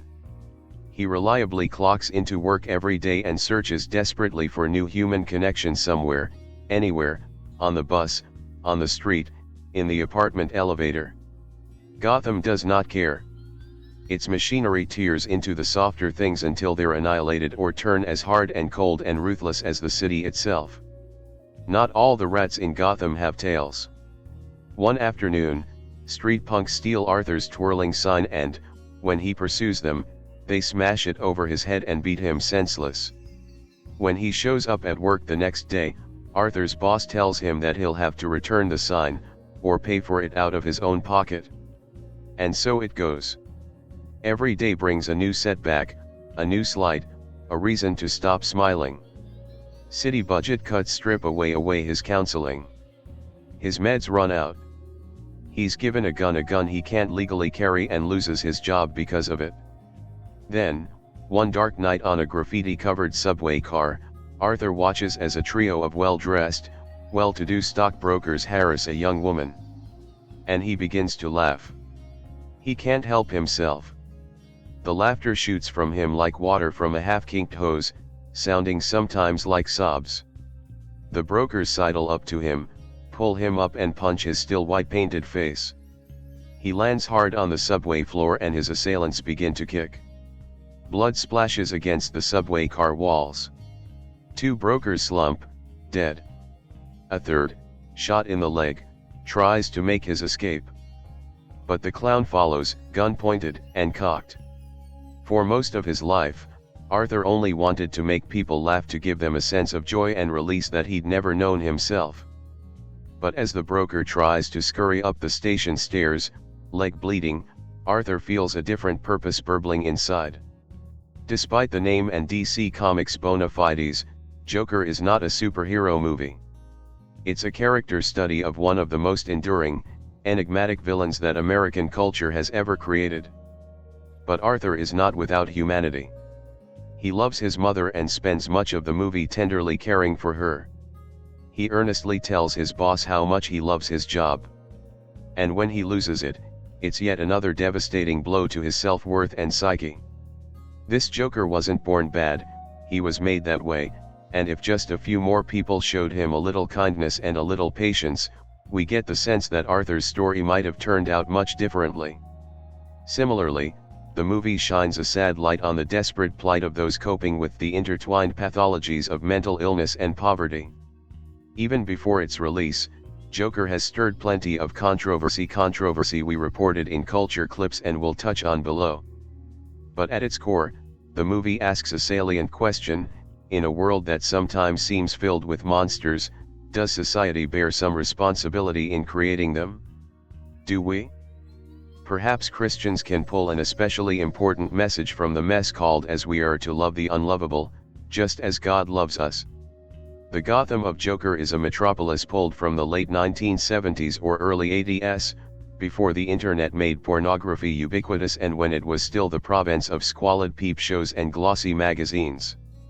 Graphic marquees for pornographic films glow above Gotham's streets, and newsstands hawk girly mags. Those magazines are only briefly and indistinctly seen on street corners, but it's clear that Arthur has bought his share. His joke notebook contains explicit images of naked women. Their bare bodies are briefly on display as he flips through the notebook's pages, but their faces are removed or scribbled out, further objectifying them.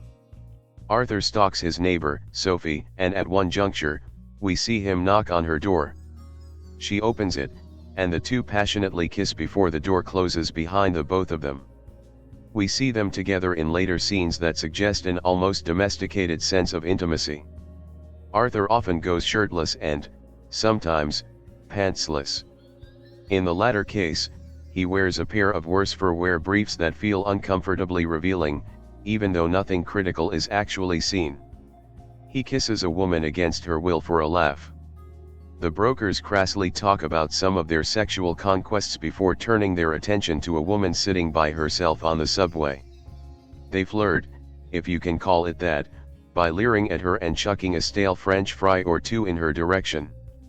Arthur's relationship with his mother, Penny, isn't sexual. But he does bathe her, we see her bare back and some cleavage, and the two are shown in bed together, suggesting that their physical boundaries as mother and son are unhealthily blurry. Penny believes that Arthur's a love child she had with one of Gotham's most rich and powerful leaders. We also learn that Arthur was abused as a child, though the full extent of that abuse is never specified. The movie opens with a beating. Arthur, decked out in his clown outfit, is smashed over the head with a sign and brutally, repeatedly kicked by several assailants. It's not the last time Arthur will endure a wicked beatdown with no provocation. When the attackers run away, Arthur writhes on the ground, holding his hands to his crotch. We see that the assault left wicked-looking bruises on his emaciated body. Arthur shoots and kills 3 assailants during another beatdown. One of them, as mentioned in the introduction, involves Arthur's cool, calculated pursuit of a wounded man who's trying to escape. He empties his gun into that last surviving broker and, while fearful, he later seems to glory in the killing's afterglow, lithely dancing in a bathroom. Arthur also flirts with suicidal ideation at times. We see him practice a scene in which he hopes to pull out a gun and shoot himself in the head, lying still as an audience on television applauds. He also rips out a bunch of shelves in a refrigerator and climbs in, almost turning it into a makeshift sarcophagus.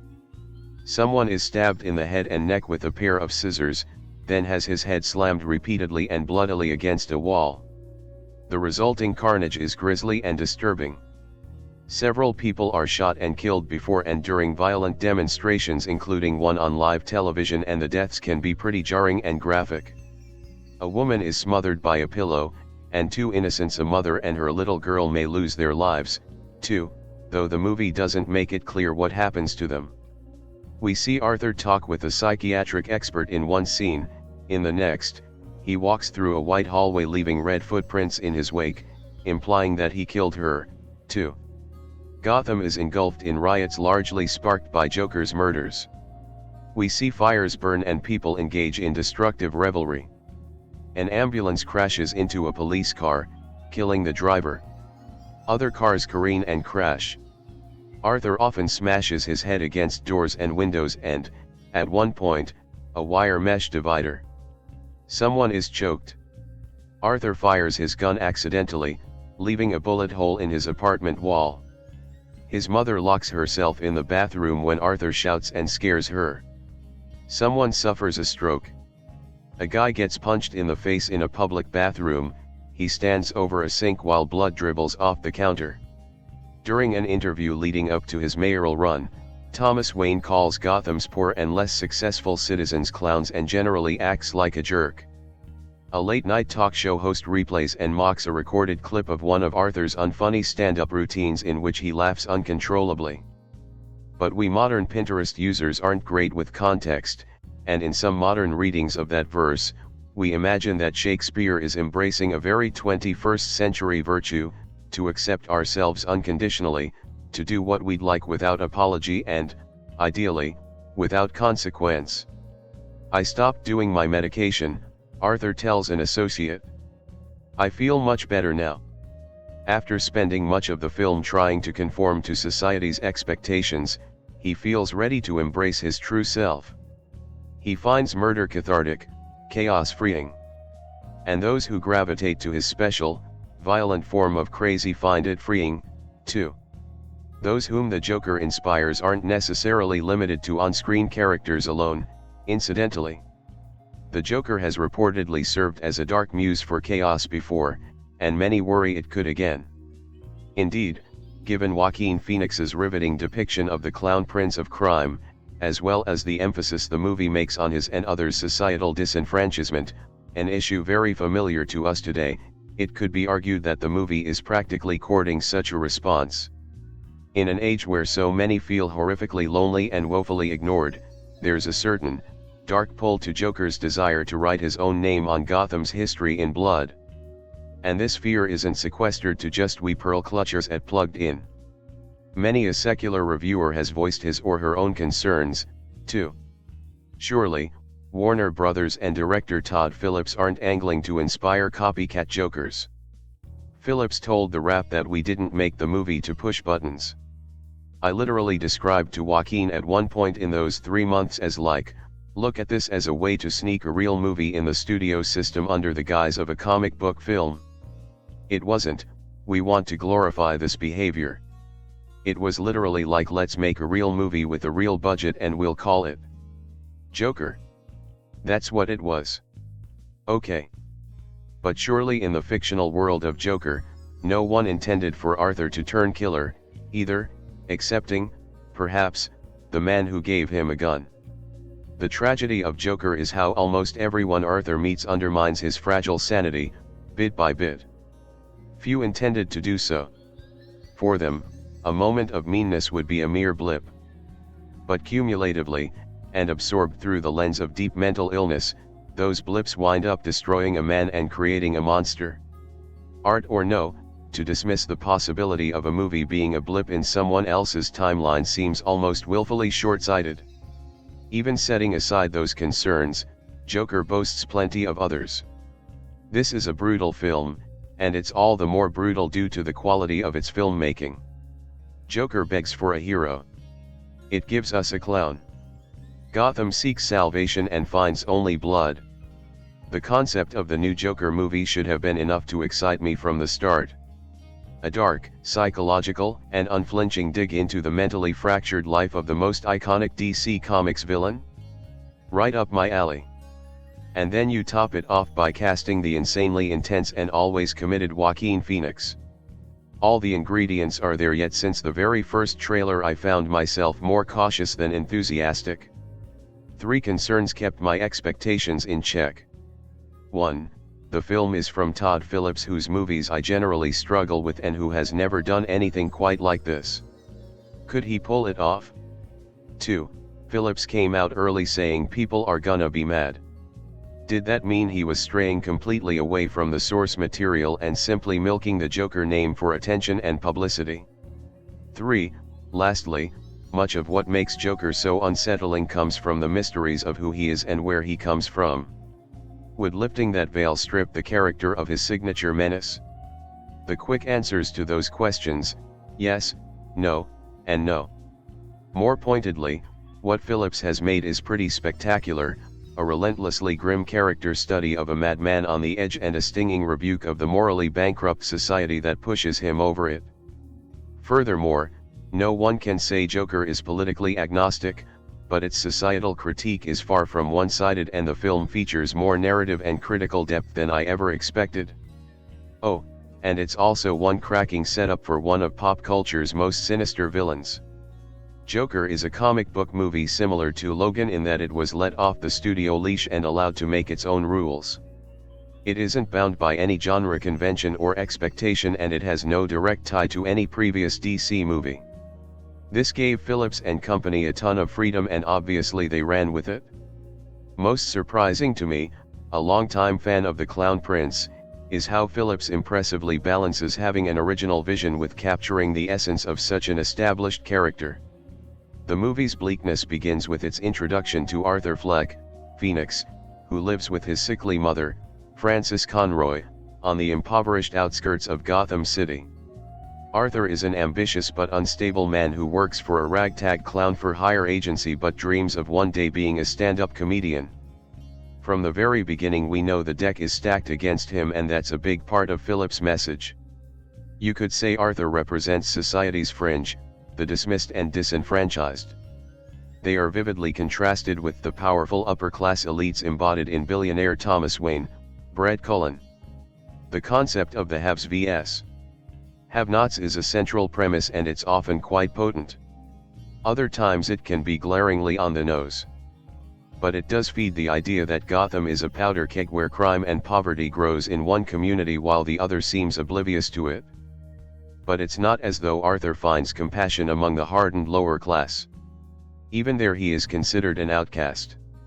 The lone exception is a sweet single mom, Zazie Beetz, who lives in the apartment down the hall.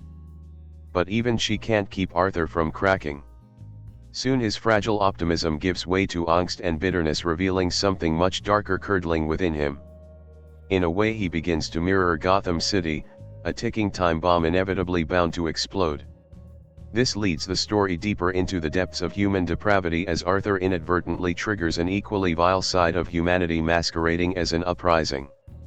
All of those story beats are important, but the real genius of Joker is in how it puts us in Arthur's head.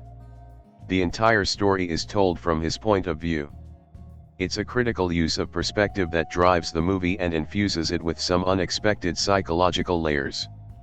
Arthur is our narrator, our guide through a madman's mind as his derangement festers. But how reliable is he, and how much of what we see can we believe? This fact versus fiction dynamic is key. There lies the wickedly effective trick Phillips and his co-screenwriter Scott Silver pull off smashingly. And it's one that has provoked a bevy of different interpretations. Take the controversies that have sprung up since the film's enthusiastic debut at the Venice Film Festival. Accusations that it incites and/or condones violence comes from very strict and literal readings of a few provocative scenes. But nothing about the story or its structure encourages a strict, literal reading. I don't want to completely dismiss the criticism simply because I can't speak to how it may affect someone in a troubled headspace. And while the film doesn't aim to be a comprehensive examination of mental illness, some could find its tough-minded and unwavering portrayal of its subject matter to be problematic. Despite that, neither the movie's message nor its intent is the promotion or acceptance of violence. In fact, its convictions are far more judgmental and damning. Perhaps most important is how the script allows plenty of room for Joaquin Phoenix to let loose. His performance is raw, intense, and hypnotic. You simply can't take your eyes off of him. Whether it's his jarring physical transformation, rumor has it he lost over 50 pounds for the role, or the chilling gaze of his cold, empty eyes. Phoenix brings an astonishing amount of new to a character that's been done many times before. I can't see a scenario where he doesn't get his fourth Oscar nomination. Other standout reasons for the film's success: Icelandic composer Hildur Guðnadóttir creates what is easily one of my favorite scores of the year. Her music is haunting and unsettling yet never intrusive. And so often it's pivotal in developing and managing the film's edgy tone. Cinematographer Lawrence Sher shoots both Arthur and Gotham with the same gritty, arresting visual aesthetic, and several of his images are still etched in my mind. And I haven't even mentioned Robert De Niro. He plays Gotham City's Johnny Carson, a late-night talk show host named Murray Franklin. Think Rupert Pupkin if he had made it big. He is who Arthur dreams of one day becoming. As Joker slow walks us towards its eventual maelstrom of iniquity, it never spells out how we should feel about its titular character. It burrows under our skin and plays with our perceptions, but ultimately it's up to us to sort it all out and reach our own conclusions. Considering the controversies, maybe that has backfired a bit. But a more thoughtful evaluation reveals an audacious film that isn't cavalier towards its violence nor numb to its effects. I saw it as a terrifying warning and an indictment of a society that not only creates monsters but often lifts them up. Then again, maybe that's all in my head. Joker, 2019, is a totally not controversial, universally agreed upon film from beloved filmmaker Todd Phillips, starring Joaquin Phoenix as the Joker in the greatest acting performance of all time. It is a masterpiece unmatched by any other cinematic accomplishment of the past 100 years, and there is nothing to discuss about it because we all have the same opinion about it. Right, guys? Guys, I considered using this space to discuss the crazy discourse surrounding this film over the past month, but decided against it. There is no shortage of think pieces out there if you want to read about the Joker controversy or metatextual analyses of the film's impact on film critics, so I invite you to go elsewhere if you're looking for that kind of thing. I'm going to set all that aside and examine the film on its own merits, regardless of what people are saying about the film. I won't deny that such discussions impact the way we view films, but we don't all watch films for the same reasons, so I'll try to keep subjective feelings out of it and look at Joker as objectively as possible. During my preparation for this year's award slate, I caught up on a bunch of esteemed directors' filmographies, from Terrence Malick to Bong Joon-ho to Martin Scorsese. And with Scorsese's upcoming The Irishman drawing such raves, I decided to check out some of his classics for the first time. And what a happy surprise that this homework doubled as preparation for Joker, which draws heavy influence from Marty, particularly Taxi Driver and The King of Comedy. The film's plot and character design definitely takes a cue from those films, and also draws heavy homage to them at times by mimicking its iconic imagery. Those who haven't seen either of those films, like the many teens and young adults sure to flock to this film, will not recognize these allusions and not care. And why not? Imitation is the finest form of flattery, and those who recognize the callbacks can enjoy the Easter eggs, those who don't can experience them anew in a flashy modern vehicle. The same is true of the Batman references. You could watch this film knowing nothing about the lore and be fine, but hardcore fans have plenty to recognize and smile about. Scorsese would be the first to tell you that he shamelessly ripped off other filmmakers' techniques for his films, so why should we deride Phillips for doing the same, and with Marty's blessing, no less. The film has been criticized for sympathizing us with a psychopath, but I don't fully agree. We definitely sympathize with his circumstances, but we are not meant to agree with his actions. I hate the idea that audiences can't handle flawed characters, and it has led to a crisis of boring protagonists in the last few decades. We've gone from iconic characters like Travis Bickle and Patrick Bateman to one-note milquetoast characters like the Marvel heroes and every Dwayne Johnson action hero. Protagonists don't have to be justified, they just have to be interesting. Look no further than the Netflix obsession with serial killers, Mindhunter, the Ted Bundy tapes, etc. People are intrigued by the unsettling, and Joker delivers that in spades. This is a thorough exploration of a man being pushed to the edge of madness and taking drastic actions, not a manifesto on why we all ought to take after him. I also reject the notion that the film has nothing important to say about modern society. I mean, did those critics and I see the same film? The whole film sees Arthur kicked to the dirt by high society, while the rich and famous like Thomas Wayne thrive. He is left to fend for himself, with even critical health care services slashed to the bone. I mean, Jesus, Phillips even hammers this home by giving Arthur a personal beef with Wayne thanks to the illegitimate son subplot. How much clearer could it be what he's trying to say? We could easily see the same scenario playing out in the real world, as the availability of healthcare and mental health services continue to be a point of contention among politicians. And maybe, just maybe, Phillips is pointing out how these factors can contribute to mass shooters without glorifying their actions. If you really walked away from this film believing that Phillips is using Joker's violent actions for mere shock value and empty intrigue, I seriously doubt that you were paying attention. Now I'm going to say something very, very controversial. Are you guys ready? Okay. Here we go. I think Todd Phillips is a pretty good director. He's often derided as the Hangover guy, but am I the only one who thinks The Hangover is a damn good film? Like that comedy classic, Joker dabbles in the mystery genre a bit, withholding key information from the audience and doling it out judiciously. The gradual reveal of Arthur's tragic backstory is so well handled, always one step ahead of the audience and leading us to believe one thing when in fact the opposite is true. The build-up of tension is also masterfully handled, using audience foreknowledge to create suspense and enhance the visceral impact of a scene. The finale was very reminiscent of last year's First Reformed, as our understanding of the protagonist's true motives creates a natural sense of dread to make us squirm.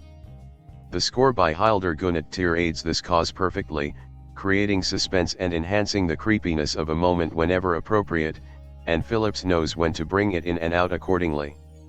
The script moves very well, there is no wasted space, with each scene feeling essential to the overall plot. And although many twists and turns occur, things never feel rushed.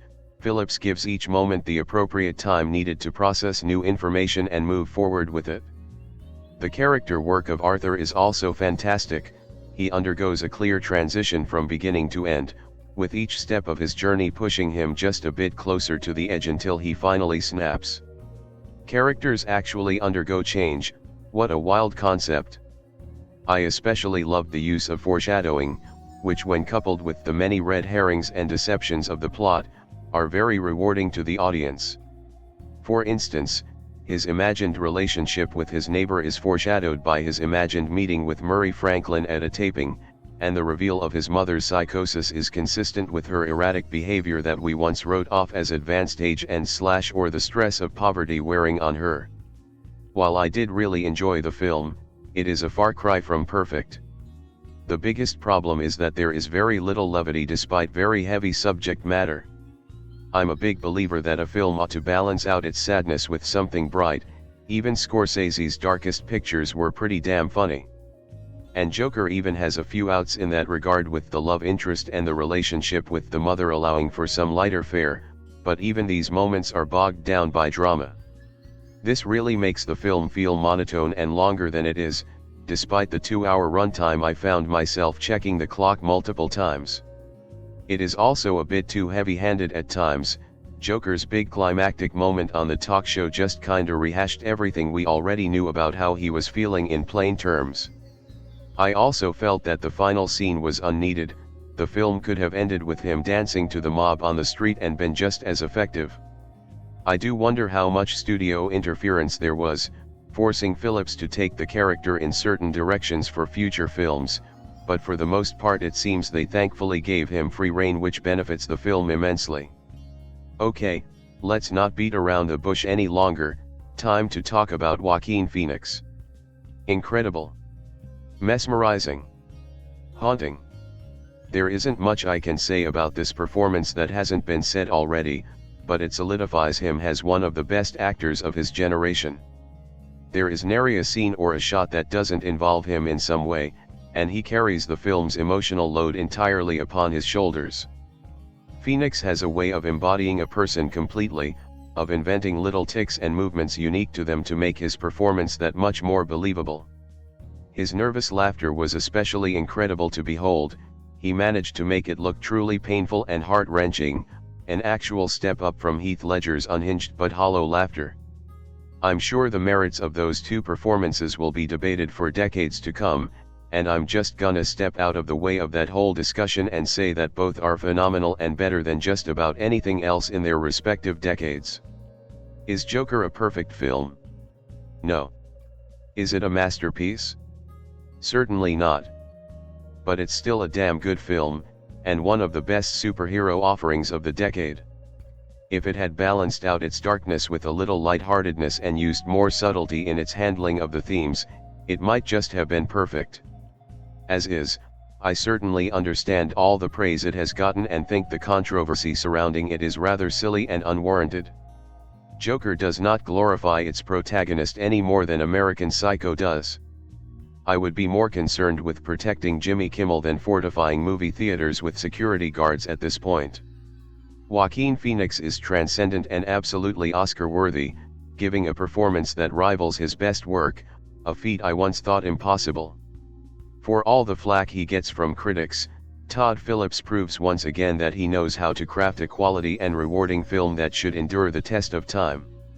More comic book movies could do well to draw inspiration from cinema classics, and we ought to celebrate the genre being pushed in bold new directions instead of treading the same old ground. Todd Phillips' Joker is going to be controversial and divisive. In many ways, it already is. This is to say, it will be needlessly controversial and divisive. This is not to say that Phillips is not aiming for provocation, or that those worried about the film's content are in the wrong for it. But this is also to say that, in the end, Joker is nothing more than a hollow experience meant to be edgy without any true substance. Which is not to say that Phillips and co-writer Scott Silver do not attempt at a statement on something beyond the film. It is just that the thin political subtext is almost laughably myopic. And that is the only laughable thing about the film. This origin story of the DC Comics villain has the most bleak worldview of any superhero film I've ever seen, and they've made a Watchmen film. From moment one, we know we are in for a miserable experience. We watch as Arthur Fleck, Joaquin Phoenix, a clown for hire, is spinning a sign on the streets of seedy Gotham City. Phillips puts a taxi driver filter over the city. The film owes so much debt to Scorsese's Taxi Driver and the King of Comedy that it might as well be credited as an adaptation. Throughout the film, we see scummy alleys, graffiti-ridden subway cars, etc. Fleck is introduced to us running after a pack of ne'er-do-well kids who stole his sign. They lull him into an alley, hit him over the head with the sign, and then literally kick him while he is down while the ringleader of the group repeats harder. Cut to title card. Fleck lives with his mother in a run-down apartment. He is working on a stand-up career. His jokes come to life in the form of crazed scribbling in a notebook that is also lined with cutouts of pornography. He stalks his neighbor, Zazie Beetz, who he has a crush on. The romantic subplot, it should be noted, is perhaps the most pitifully executed aspect of the film. Not only does Zazie Beetz not have a memorable name, but she also literally does not have a voice of her own. I'm not here to spoil plot details, but the truth behind the romantic angle of the film is so obvious from the second time we see Beetz on screen that it is almost laughable how self-serious the script takes it. And the film takes it all the way, culminating in an on-the-nose flashback scene. Perhaps the prevailing issue with Joker is the self-seriousness. There are plenty of issues, to be sure. Even the crowning achievement at the forefront of the film, Phoenix's performance, is nothing to smile about. For the majority of the script, he plays Arthur narcoleptic, occasionally bursting with aggression but mostly mumbling through the script with heavy eyelids and a world-wearied weight to his face. It is a choice, but it is one that enhances the narcoleptic nature of the film's first two acts.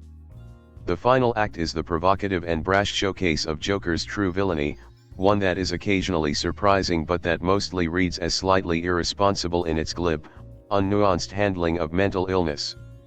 I say slightly, because I understand this is a comic book property, and thus the realism is a dubious concern. But if you see the film, you know that Phillips' goal is gritty realism and an exploration of mental illness perpetuated by a broken system. Arthur's climactic monologue attests to this bottled-up aggression over a society that created him. It is a frightening scene not because Arthur has reached the threshold of his villainy, but because it makes a superficial spectacle out of a serious real-world conversation about mental illness in America. Throughout all of this, Joker dresses itself up in adult clothes and contests to its own maturity. In doing so, it nullifies whatever maturity might actually exist within the frame. There is certainly a visual maturation in Phillips' directorial career evidenced here. After an early outburst, the film pauses for Arthur to interpretive dance his violent catharsis while an overbearing, melancholic cello score rumbles underneath. It follows such a stark, Scorsese-esque display of violence that it is an empty gesture. It is a creative flourish without any soul. To put the final nail in the coffin, Joker is a movie that feels like a trolling mechanism. It may live on to become the quintessential anti-blockbuster, a film that will gross $80+ million in its opening weekend while pushing back against the traditional notion of a money-making studio picture. For some, this will be a selling point. It will prove that originality and risk still exist in the conglomerate system. But this stunt feels as mean-spirited as the film itself. Watching the film, it feels as though Phillips and Silver are embittered by the superhero formula.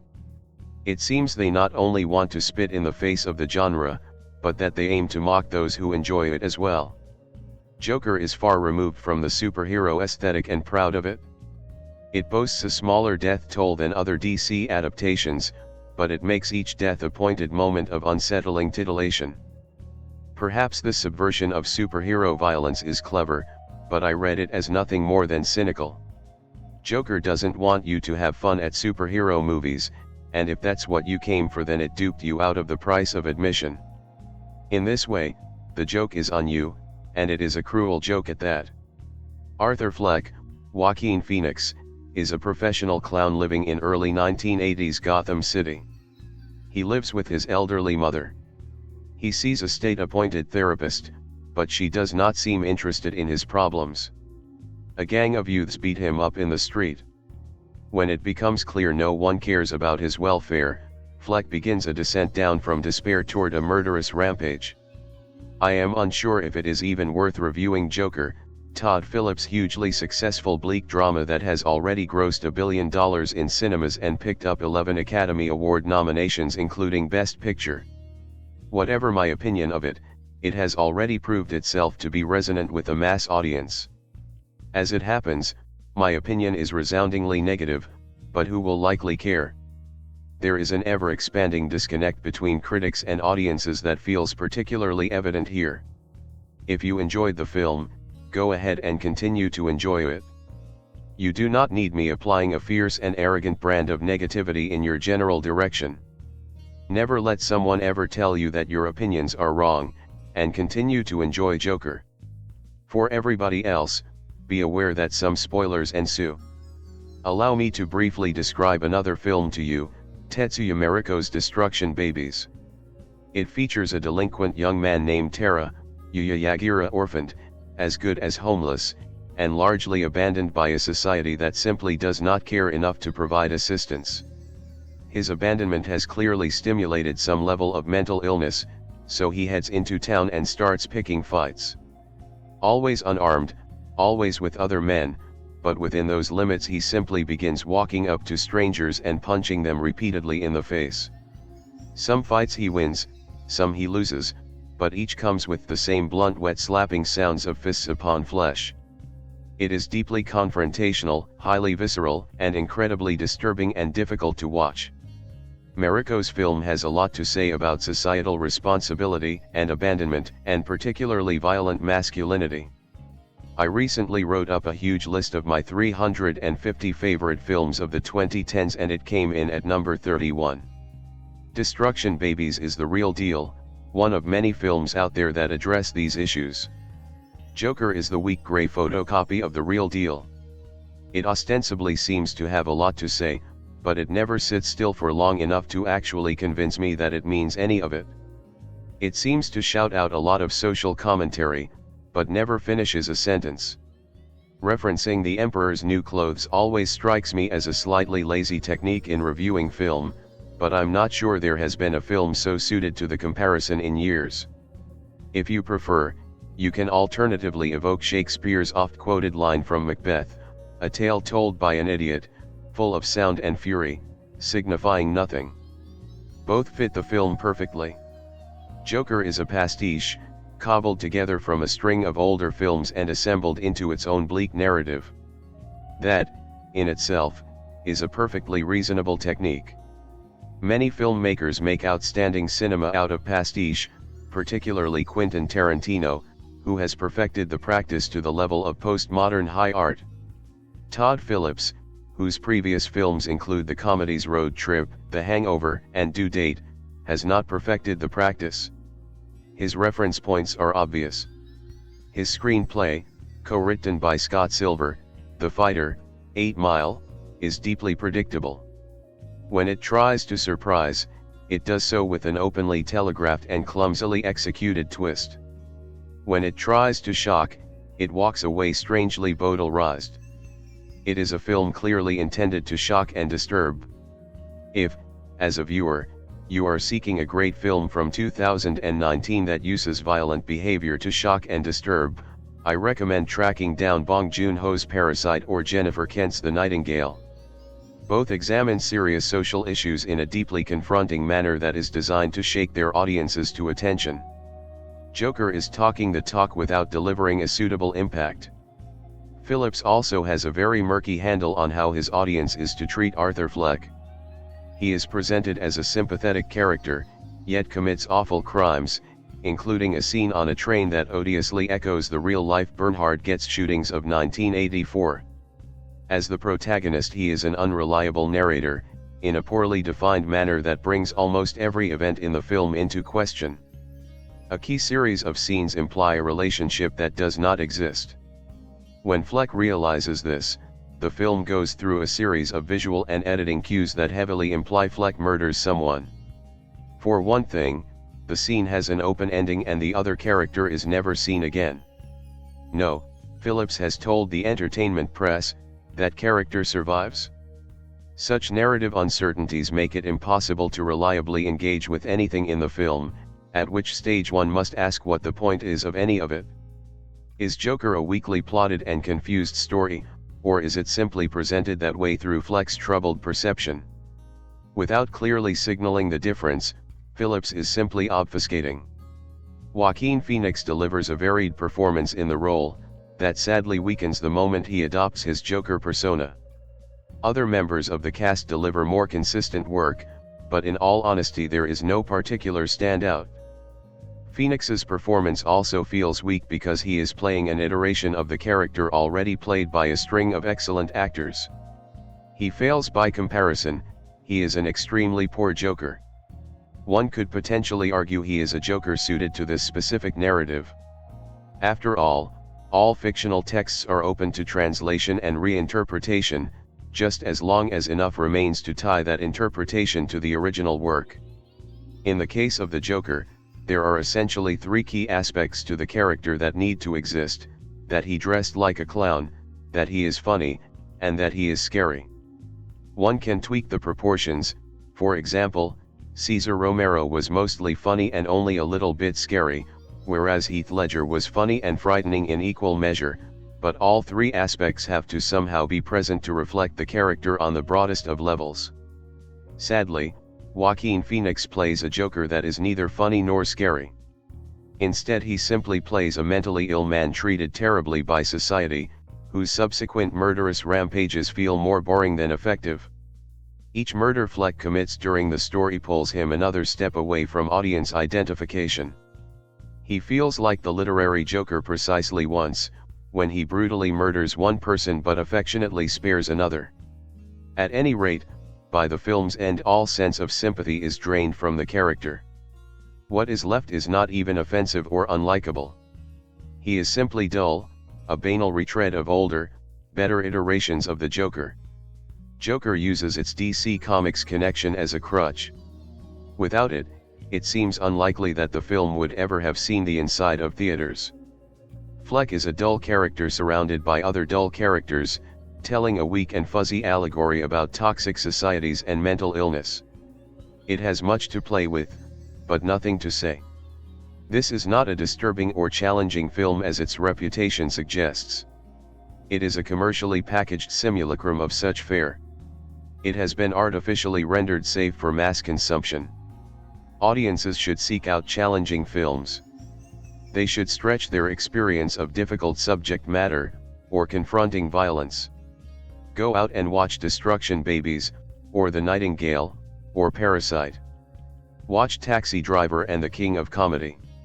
Hell, go for broke and try Pasolini Solo or Certain Sposojevic as a Serbian film. Todd Phillips' film is riding high on a platform it has not earned or respected, and it has taken your money through insinuation and replication.